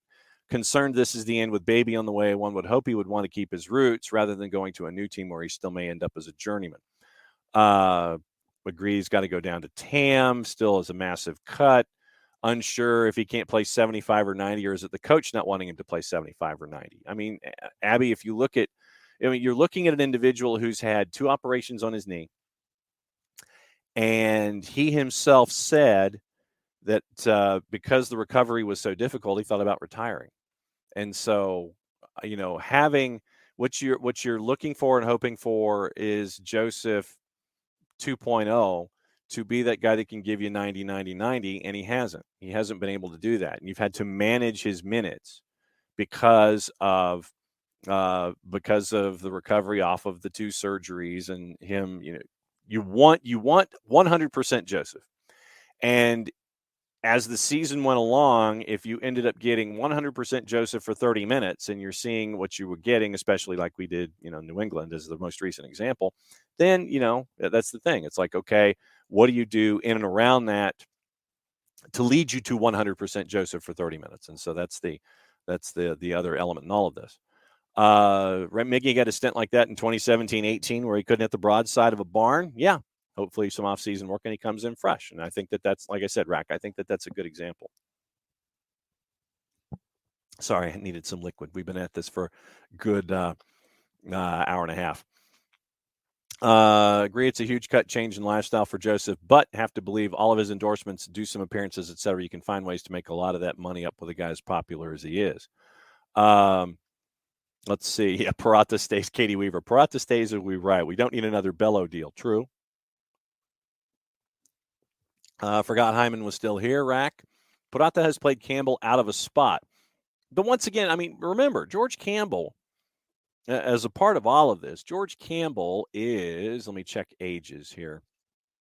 George Campbell is still, George Campbell's 21 and 103 days. So he's 21 and a third. So over the last 2 years, he has been 19 and 20 years old, learning Major League Soccer through Atlanta United. So I think that we've seen George grow and become more confident. But just remember, his time in Major League Soccer hasn't been all that much. And so to see him grow and evolve, you want that confidence and the fact that he is, that he is that tall presence. I'm looking forward to seeing the continued growth of George Campbell. I don't think that George is a completed product yet. And so I think that we're seeing the continued growth of George Campbell. When do we think a new president needs to be hired to be effective to do his job this offseason? I think that it happens. I mean, obviously, Atlanta United is looking. They're not going to let us know what their thought processes are, what their timetables are. But I think that, once the season is over, once you probably make the announcement around MLS Cup, maybe just after MLS Cup, because you get into that window after MLS Cup where you have the windows of waivers and reentry and all those other drafts. And so look around MLS Cup, and then that way you get the runway of World Cup to look at talent. You can, probably spend some time looking at to all the clubs that have made it into the World Cup, who might be a good player that you could bring in to help things out for Gonzalo Pineda next year. So I would probably say, Emilio, I would say something MLS Cup-ish, because then that way, because of the way that the year is structured, you've got World Cup, you've got December that leads you into the January window, and then you have your conversations, and then you get to figure out, okay, this is the timetable to get everything squared away before the 2023 season. So, so 4-card, I mean, we looked at the Ibarra numbers. Hyman is definitely going to be a question just because of the financial price point. And Jarrett made the point, you can't, you're paying somebody 7 figures right now, and you're spending too much time dinged up. And so I know that Emerson Hyman's probably going to be a talking point in the offseason. Let's see. Purata's arrival hurt Campbell's value. He may need minutes. It's a quandary for the front office. But, yeah, and you look at I still think that Campbell is still learning, Katie, and so I'm, I'm looking forward to seeing George Campbell continue to evolve. I'm glad that possibly a lone rack, but like I said, we'll wait and see. But you need the depth. Remember, you need the depth, and because he is, he's through the system, he helps you out financially with your cap as well. So I don't know if you, unless you really think that there's a log jam and you want to see the growth continue, then you loan him out. But I think that you need to keep him here because of the depth and because of his price point and because he's attached the way that he is. So I think that Campbell stays. But yeah, Abby, yeah, Cisneros, hot or cold, no in between. Four card thinks Campbell and Conway need MLS loans to see what they really have. Milio, you think Campbell's a better athlete than a soccer player? I think he's a fantastic defender. Let me look at the numbers from George Campbell here just to kind of see what we have with George. Yeah, there's a lot of stuff with George here. In the percentiles, let's go with just the defensive numbers. Short of clearances, George Campbell is in the top half, if not the top third in, all right, so pressures, upper half. Tackles, upper half. Interceptions, top 15% in the league. Blocks, top 15% in the league. Clearances, he's top 40%. And then aerials he's won two out of every, he's 2 out of every 3 he's ahead of in Major League Soccer. But then you look at passes and how that part of his game has evolved.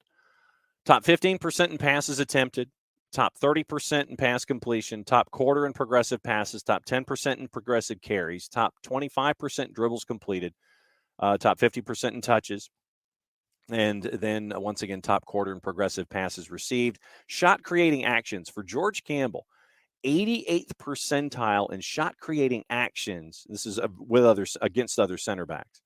So that's what you're looking at with George Campbell, once again against other center backs, also XG assists, top 15%. So this is against those who are of the same ilk, same categories versus other center backs. George Campbell, there's a lot of green there at FB Ref. So for me, I love what I've seen from George Campbell. Let's see. Franco's been a sorely needed calming presence on the back line that was an understatement, a revolving door all year. Hate losing that leadership and calm. Yeah, Alan Franco, we went through Alan Franco's numbers as well at FB Ref. And I would recommend bookmarking FB Ref, by the way. So that way, virus and threat protection. Great. Just what I need, a summary from Windows. I would recommend bookmarking FB Ref.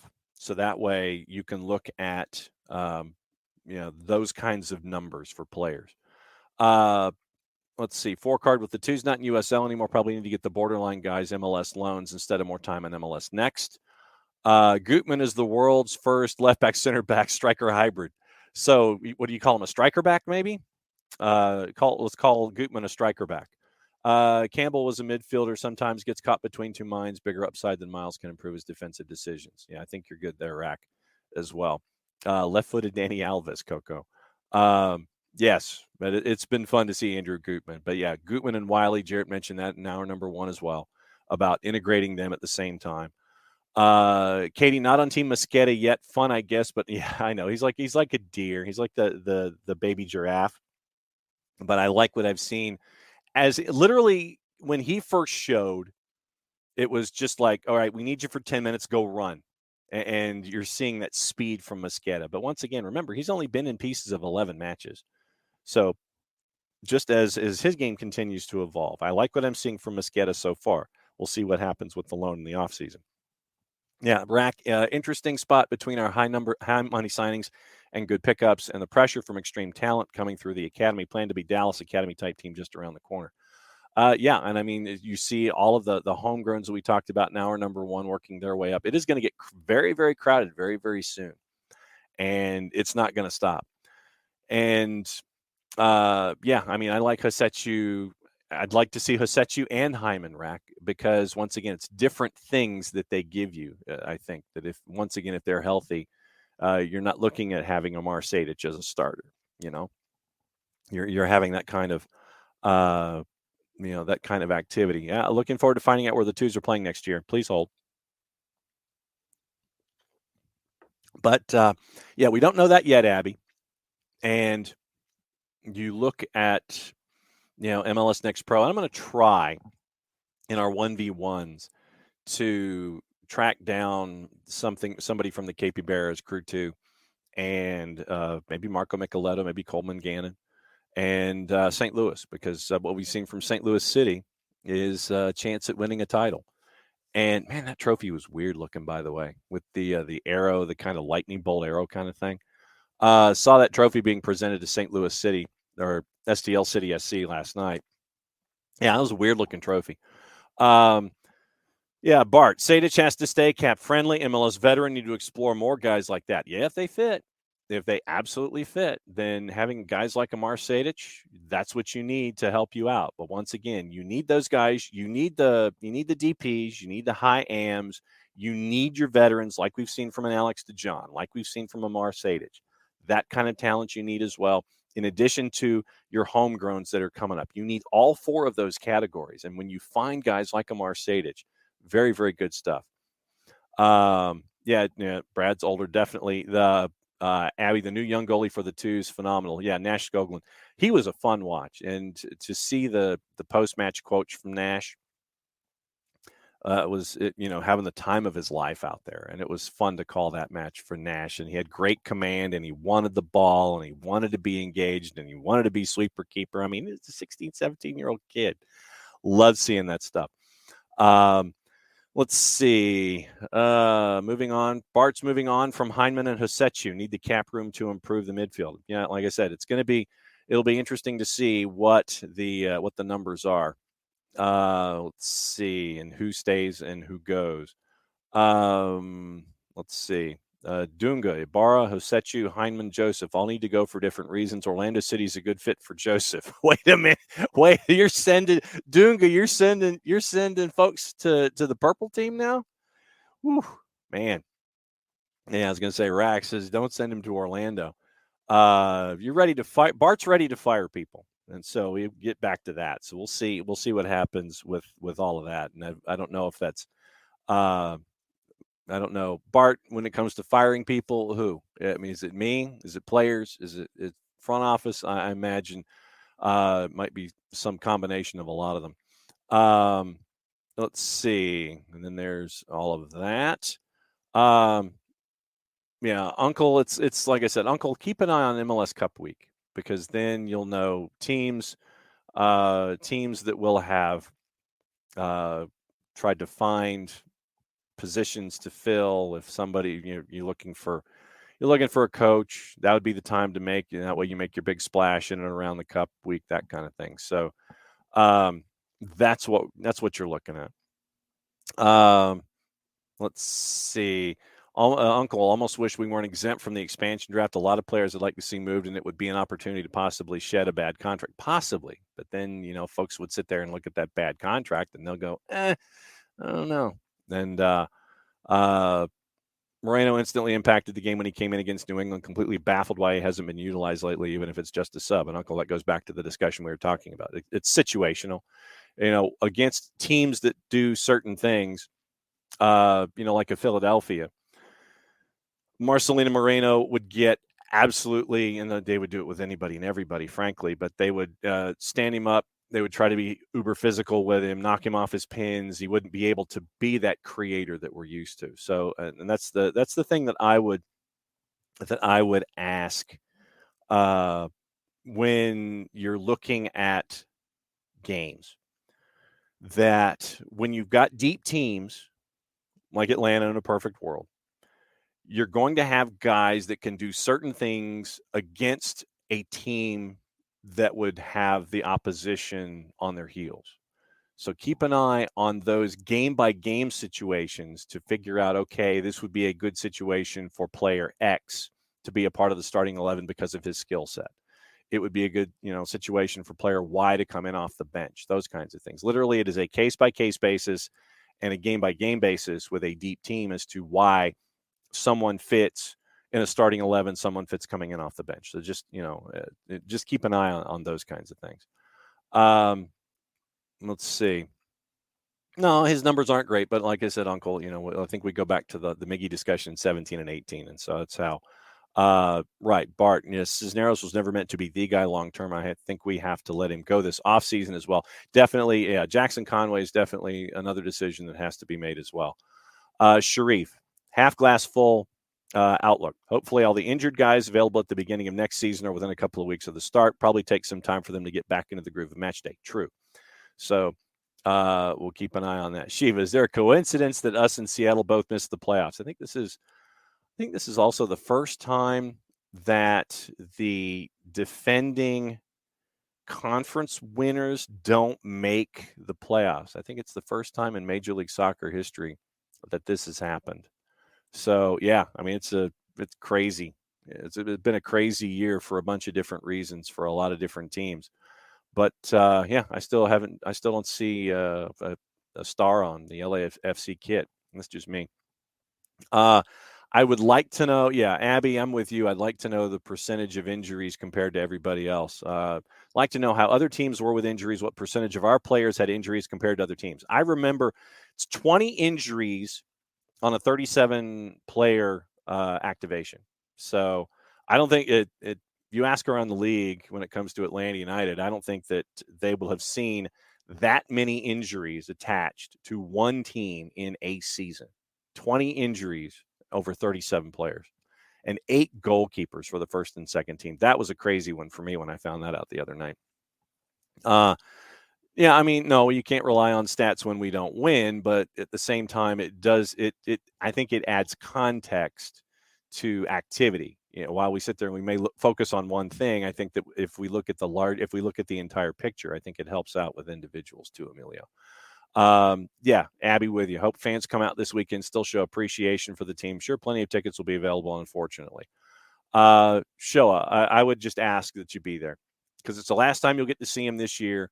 And it'll be a chance to give appreciation for everything that the guys have done. They didn't quit with all these injuries surrounding them. They could have just turtled, and it's just like, yeah, whatever. But you're not tanking for a number one draft pick or anything like that. That's going to instantly turn things around. Like a Bryce Young or something like that. But yeah, I would ask that if you've got a ticket, go. It's decision day, 2:30, and it'll be fun to see everybody one last time in the regular season. Yeah, and I know Shiva that push for the playoffs and lose in New England, disappointed and a little concerned. But yeah, and like I said, I know that we talked about it where the international break came at the worst possible time because you had guys in rhythm, the way they played against Philly, and then everybody comes back, and then it takes a while for, sadly, the engine to turn over in both halves. Players with, let's see, Thiago Almada, definitely a bright spot of the season, no question. And I know that all of you guys are going back and forth. And that's the other part that I like about this is the conversation that you're all having with each other. I think that that's very, very cool that you're doing that as well. There's your DP numbers. Thank you, Bart. Niall, contributor Niall, college contributor Niall. Joseph's unhappy. I'd rather let him go instead of staying here. Unhappy. True. Yeah, that's the thing. And I'm with you, Abby. I think that if you can't play 90 and be that talisman, and I mean 90, 90, 90, 90, 90, 90, 90, then you've got to look at it because I think that I think it's $4.3 million for a DP that can't give you DP stats or DP minutes. That's something that's got to be addressed. And that goes back to Clayton's original point this morning. Is it something that we've got to look at? Oh, and we've got our first bot.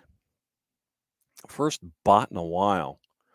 So, yeah, everybody report that, please, in addition to me. Like some accountability from the front office in the last 3 seasons. Let's see. Now, fair to say we failed the last 3 seasons, but define now, Shiva. I know that you're use the word fail, and if it's the foundation to make us successful for the next 3, then that's okay. Yeah, and I think that when you have a front office that continues to try to find those players, like a Purata, like a Gudinho, like a Mosquera, like a Cisneros, when you have these injury issues and they're continuing to find these players, and yes, Cisneros helped you early, Gudinho helped you late, Rocco came in and gave you some minutes, 15 starts, I think, in a row, or at least 12 starts in a row. I think he played in 15. You're seeing what you got from Juanjo Purata, which was a great get. You still, to me, like I said, it goes down to those missed opportunities in April and all the injuries. I mean, that to me is where the season is in a nutshell. So you look at all of that, and I think that you look at all the minutes that all of the younger players got. You look at how a Noah Cobb and Aiden McFadden stepped in against Pachuca. You look at what the development of a Caleb Wiley, and we've talked about Wiley and Gutman being combined. So I look at the development. Yes, it's obviously disappointing that you don't make the postseason and that you're not chasing after MLS Cup again. But you hope that there are lessons that you can take when it comes to stability and injury. And once again, you give Gonzalo Pineda the January window. Once again, and I'll make this point again. First manager since Tato Martino to have a second transfer window to bring in players because of everything that's gone on over the last handful of years. So am I disappointed that they didn't make the postseason? Absolutely. But at the same time, I'm looking forward to seeing what progression is made when it comes to bringing in players and the talent that is being brought in, and in addition to the talent that we're seeing being brought up through the system. I mean, you look at Wiley, you look at Gutman, you look at Brooks Lennon on the right, a healthy Miles Robinson, a healthy Santi Sosa. You look at Thiago Almada, and I would posit that Luis Arujo would have a better season next year than this. And there's a lot to look forward to, I think, when it comes to this roster. You look at an Alan Franco, you look at name all the names that you yourselves have when it comes to all of the bright spots in this season, despite not making the postseason. But I think that there's a lot that can be looked at here, in addition to what we're seeing from Atlanta United too, and that I think that the growth is there. And so you take this season in its prism, take the lessons from this season, and you build it going forward. I don't think you're trending anywhere. I would disagree, Nix, that there's nothing that leads to believe we're trending anywhere but down. I would disagree with that. But once again, just remember the context of this season and go forward from there. Fan expectations lately have generally been just to make the playoffs. Club's self-imposed expectation is to win trophies. Pretty bad we can't even meet the minimum level expectation. Yes, Uncle, that is true. But once again, everything that we've been talking about this morning, and I know that we will continue to talk about it going forward, that is a part of all of this. And I know that Shiva and Nix, you're looking at head coach. I would disagree when it comes to Gonzalo Pineda, and I know it's going to be a point that we just completely disagree on. And, I know that Shiva disagrees with me as well. And that's perfectly fine. I have no qualm about us agreeing to disagree. And, the beauty of the Twitch pitch and the beauty of this show when we have this particular segment on a daily basis is to go through these reasons why and to talk all of this out. And I would rather us talk all of it out than not, and the fact that we have these earnest discussions and we can respect each other's points of view and sit there and agree to disagree without any kind of qualm or raised voice or anything like that. It's perfectly fine. And I love the fact that we do this every single day. And I know that, like I said, Shiva and Nix, I will disagree with you when it comes to Gonzalo Pineda, considering that everything that he and his staff have been through this year to continue to do what they've been able to do. I know they didn't make the playoffs. And like I said, and we go back to injuries in April and all that kind of stuff and the points that were left on the table. I get it. But I'm looking forward to seeing what year 2 of the growth of Gonzalo Pineda is all about. That's another aspect in all of this that is there with me. And I know that Uncle We will continue to. I'm looking at growth in. I'm not looking at growth in the idea of not making playoffs and things like that. I'm looking at individuals in their careers themselves. I'm looking at the younger players growing. I'm looking at that specifically when it comes to that particular comment. So, um, and let's see. Let's see. We got Mosqueda. Um, Now, and Herndon, Bart, you mentioned Herndon Stadium. I would love that as part of the redevelopment of the West Side. I would love to see that happen. I don't currently know what, and it would take a couple of years, obviously, because you've got to probably tear the stadium infrastructure down and then rebuild from within. But I love the idea of Herndon Stadium. I'd love it. And especially what you would do is if you had the twos play at Herndon, you had the NWSL team, whenever that happens, you have them practice there, open practice sessions. Then you have the NWSL team play inside Mercedes-Benz and possibly do double headers. I would love to see double headers with Next Pro and NWSL. I would love to see double headers with NWSL and MLS. I would love to see any of those three in combination. I would love to see double headers. I would love to see that. No, it's all good.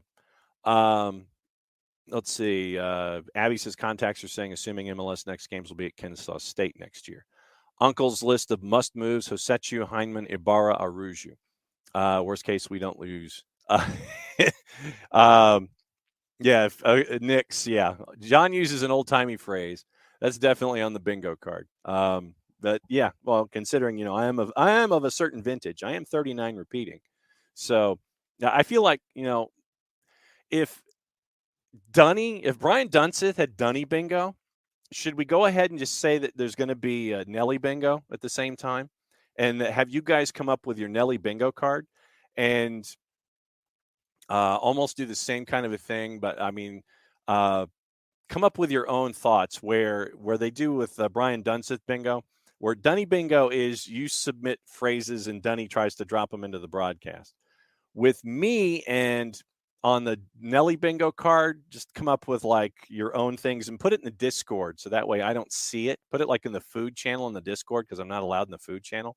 But yeah, come up with your own Nelly bingo, which I think would be kind of funny.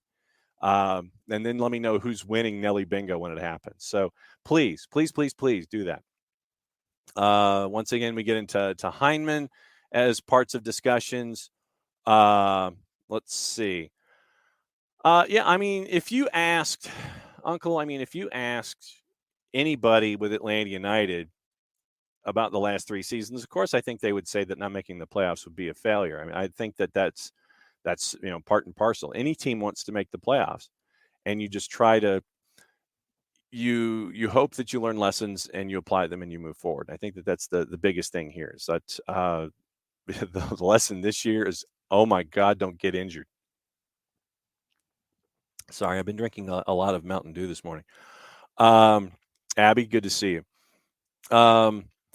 Let's see, Burned. Hard to move players who don't perform at a level commensurate with their salaries or budget charge unless their contracts expire, obviously. Franco, Ibarra, Hosechu, Heineman, Aruju, Moreno, due to the transfer fee, Joseph all fall into that category. Why would anybody want them unless you send a bunch of gam with the player? You can only buy out one contract per season. Yeah, and then and obviously you're also looking at teams that might be interested in other leagues and other continents and things like that. But no, it will be like I said, the player movement and player development will be the one of the big storylines, obviously, when it comes to Atlanta United this year. Burn, good to see you, by the way. I'm glad you're here. Pineda deserves the second chance, but with some of the roster choices he's made, better come out as if he's coaching for his job. I think he will. So I think you're there, Emilio. No, Emilio. Sorry, Uncle. I try, and Emilio, I try not to. What I try to do is have honest discussion. And I admit that I do this probably a little more journalistically than, some other places. I want to have earnest discussion, but at the same time, I also want folks to tell me why something is the way it is. If you're going to sit there and say, and we'll get into this too as we go. So everybody that's been a part of the discussion today, the ideas that you have on the table, tell me how you would change things. And that's probably another topic for another day. And a continuing topic for the season. If you say that somebody has to go, the next step in this conversation is, who would you bring in for that particular discussion? That to me is the next part of this. This is the next evolution of that conversation. And that's what I like to have. Knowing everything that we have going forward, tell me what you would do to address the situation. That's what I would like to hear as well. Just because you may not like somebody, you may not like a particular player and you want them gone. Okay.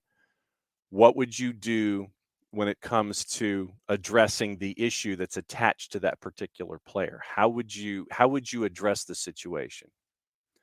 And I want it to be an honest and earnest discussion. This isn't Football Manager now. What I would like is to hear what you have to think about, okay, well, if this, then that, but it can't just be pie in the sky stuff. If you want to see the team continue to grow and evolve, then let me know what you think. And Nick's, to your point, we as fans don't always have solutions. We can be unhappy and dissatisfied without those that make decisions. True. But, and I know it's like, because there'll be some times when, and it's not here. So I don't want you to look at it as me sitting here and saying something, but there are other places, and we can talk about sports talk radio guy, whatever, all that kind of stuff, where you will have, we can talk like Paul Feinbaum, fire somebody, blow it up, do whatever. How would you fix it? What kind of individual would you bring in? If it's, if you want someone to leave, how would you replace that part? It's like, okay, so if you're missing a piece of the jigsaw puzzle, how would you fix the edge? Those kinds of things. Those are the kind of conversations that I look forward to having with all of you guys. And the biggest thing is I try not to talk down to folks, because it's disrespectful to earnest conversation, if that makes any sense. I try to be as journalistic, and that's why I guess I'm more even keeled about things, is that having been in the business for 30 years, and I just dated myself with that, I'm sorry. I'm very pragmatic in my thought pattern. It's like, okay, here's what's in front of me. What's the next step?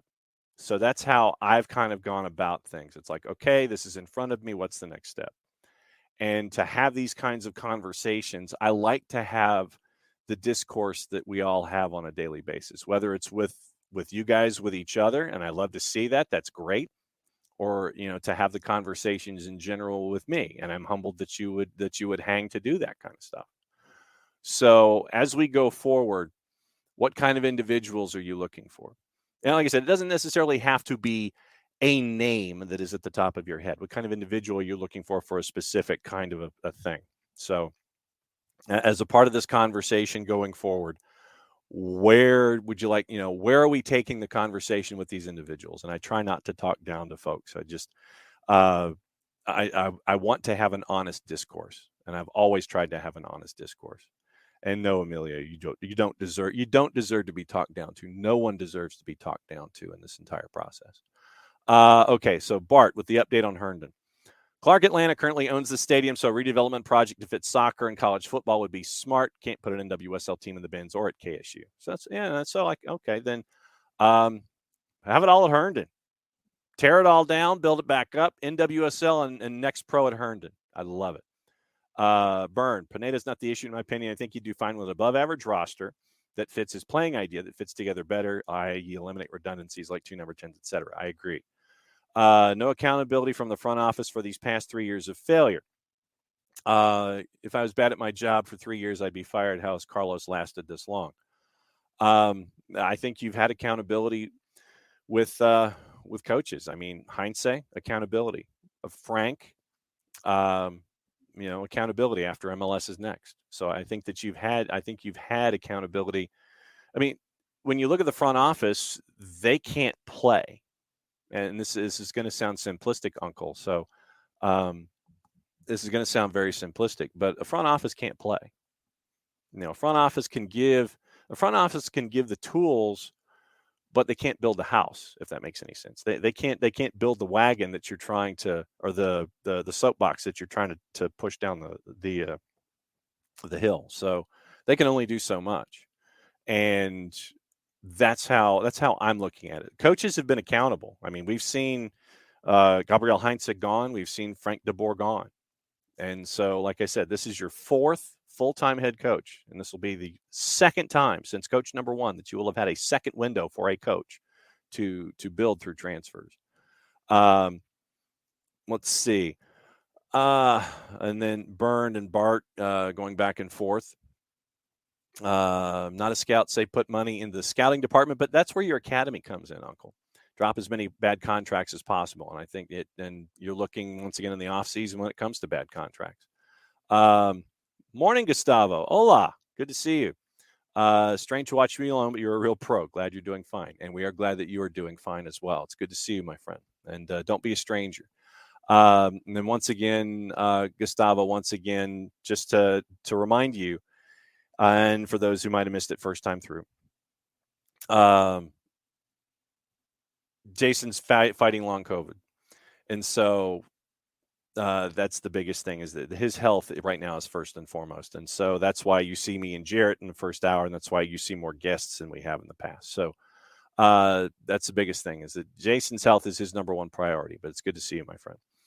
Not paid to hire football front office personnel. I would think a team in MLS that purports to be a leader should have better leadership than it does. Seem to be scrimping in areas where you can distance yourself from others. I don't think they're scrimping, but once again, it's not something that we know when it comes next to budgets. There are some things that we're just not told. Boca's accountability comes in firing other people. I don't quite know. I'm trying to understand. Yeah, and that's the other thing. Shiva, I think you have to see what the new president does. Maybe just be Boca needs to be held accountable. Darren was the one that should have held him. Thinking outside the box a little, maybe. Analytics department is one guy who just graduated college. They've said this. Okay, then that's news to me, Nick. But no, I mean, when it comes to talent and relationships, and like I said, I think that the new president will determine what the approach is going to be. And so I think that that's the key in all of this. It's like, yeah, we can say all of these things about the front office, but with a vacancy available, when that vacancy is filled, I think we will all have a better idea about the end look and the end game and all of this. So I think that that's the next stage in all of this, and we'll just see where it goes from here. I guess. Oh, wow, we are at 2 hours. Okay, let's kind of go through what's going on today. And yeah, I hope he does. We just don't know the timetable, Gustavo. As we go through the remainder of the day, let's see what's going on here quickly. And once again, we mentioned for Nick's to pull out what's left of his hair, he's got Nottingham Forest at 3:00. We'll get into the juice boxes there in just a little bit. No, I think it will. Uncle, I think the vacancy will be filled before. I think, like I said, MLS Cup before the January window. Then you'll look at how things are with transfers. I think that will happen. Eastern Europe, once again, you're looking at lower division stuff in Germany, getting you into the afternoon.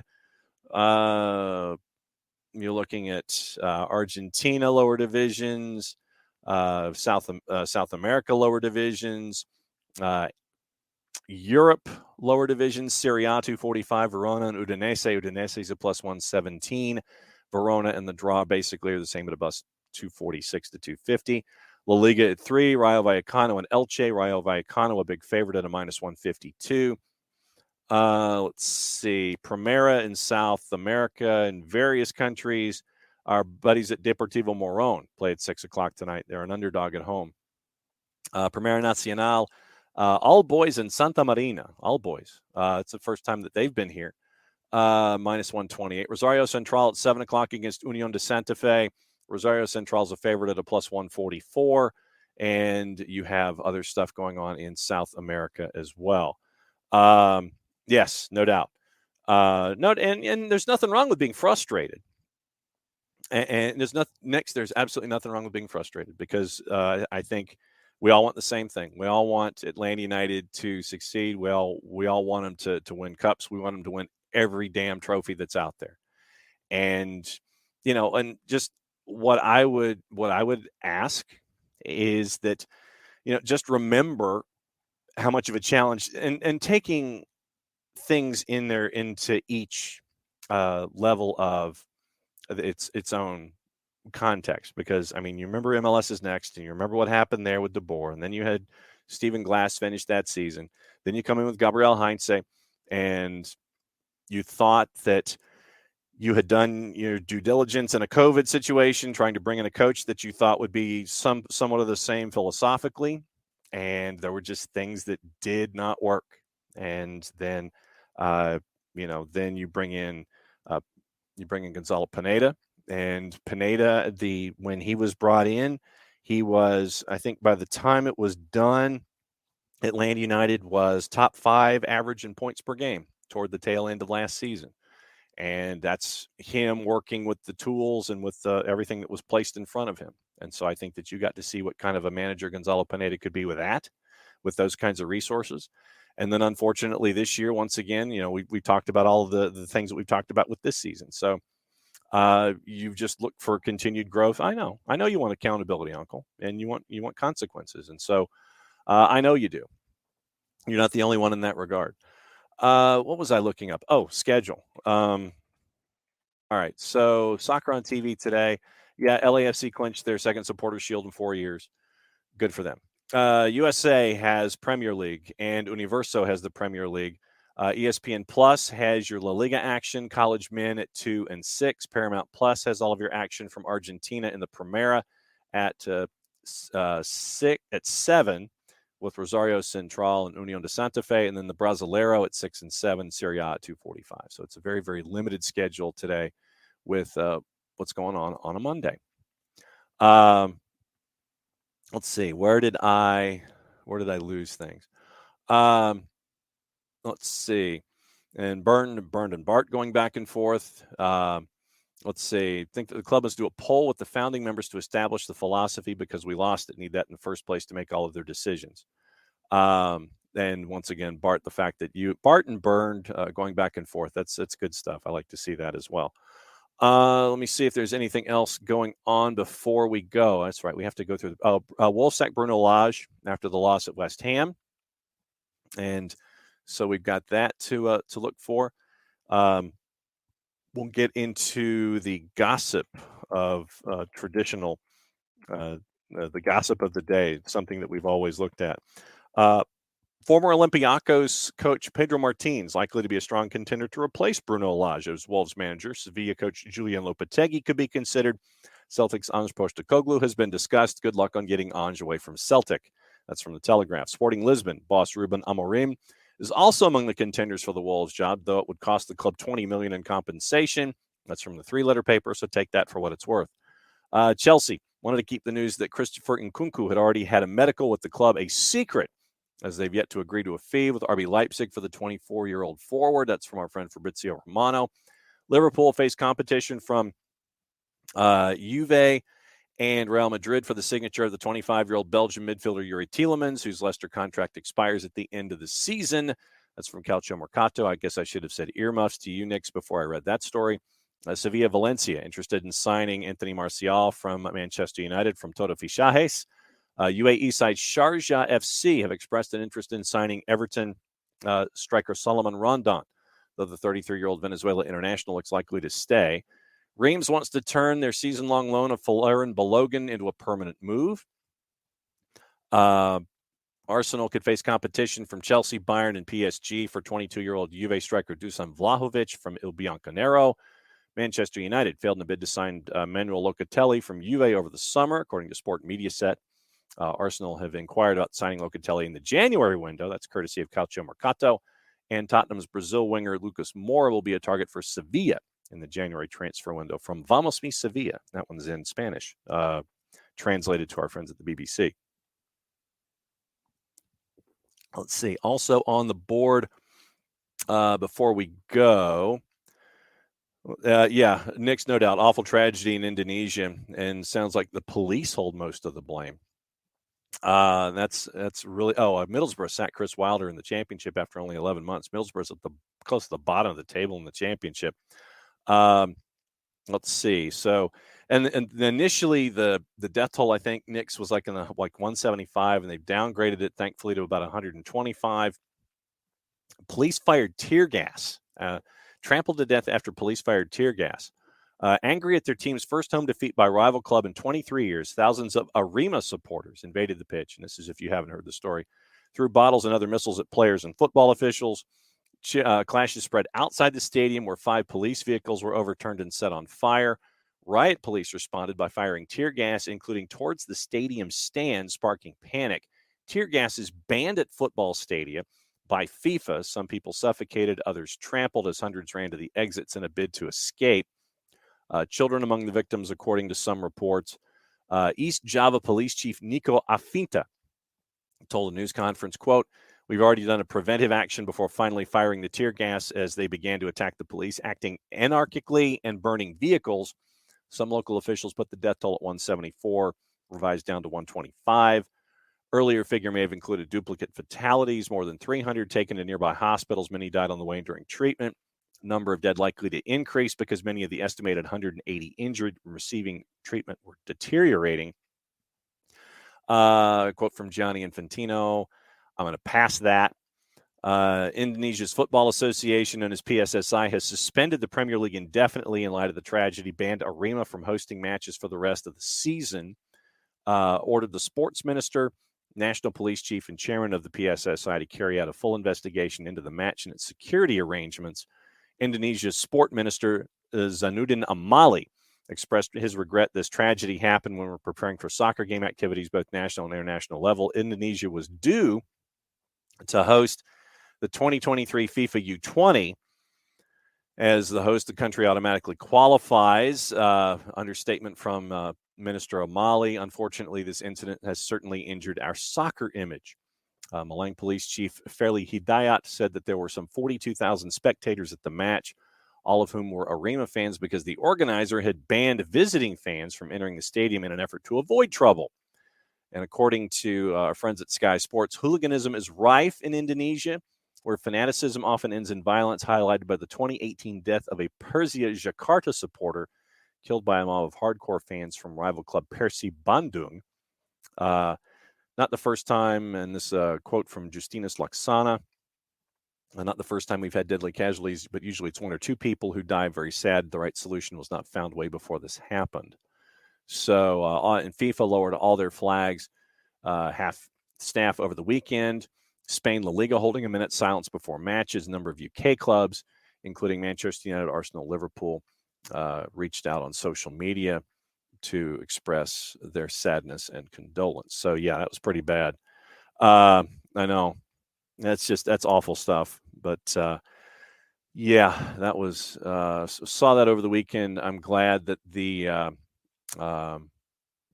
death toll was initially trimmed from 175 to 125, but hopefully we'll get to the bottom of it and see where it goes from there. Trying to see what else.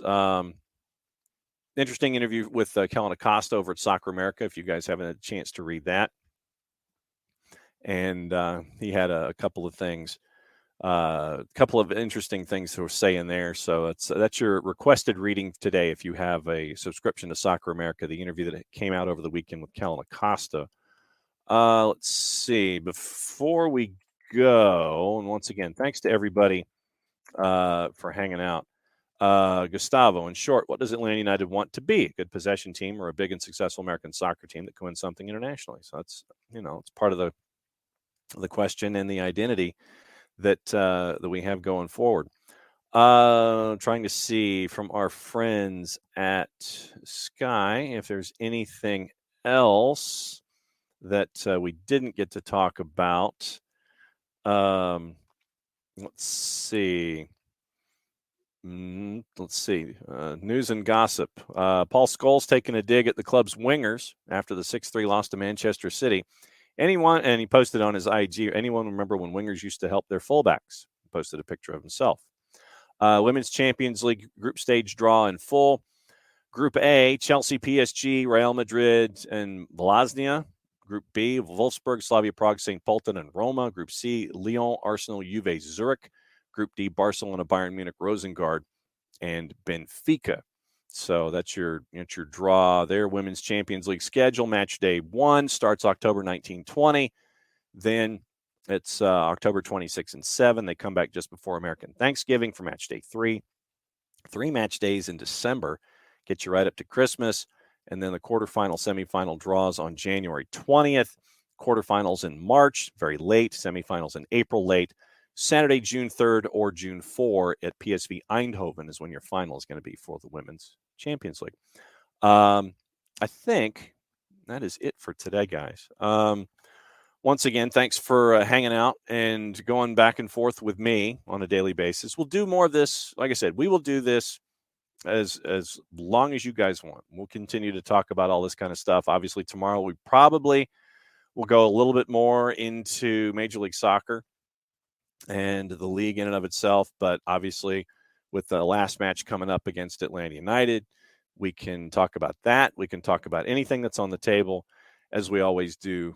And we will continue to do so every single day. So I want to thank each and every one of you for hanging out with each and every one of me, even if I need an easel or if I need a grommet or if I need anything, banners, effects on StreamYard, like down here, all that kind of stuff. But once again, thanks for getting up early and talking everything through. And we will continue to talk everything through, and we will we'll continue to have our great discussions that we always have, and we'll go through the news of the day and talk about everything that you have on your mind as well. So once again, thanks for hanging out with me today, and we will do it again tomorrow at 9:05, and we will talk stuff. That's the official term. Remember, I guess I should go over the week. Let's see. Tuesday, as always, our USL programming will come out. The USL Championship League One Prem and Proper returns on Tuesday because we will have had actually Premier League matches to talk about. Dylan Butler joins us on Wednesday at 10 a.m. like he always does. Power Hour on Thursday, just the 1 hour because of my commitments with high school football. Nico Moreno, Thursdays with Nico. Hopefully will be Thursday this week, and we'll do that live at 5 o'clock in the afternoon. And then the College Showcase program will be out on Friday. 8:45 start for the Friday program. We can whip around patent pending trademark coming. Beyond Goals will join us at 9:30, and we'll chase guests for 10 o'clock and see what can happen there as well. And so we will continue to rock and roll through all this stuff, and we will keep going. And once again, thanks for hanging out with me as I get to hang out with you. So once again, mucha plata, y'all. And since it is the end of the show, provided I can figure out where it is, that means that I get to do this.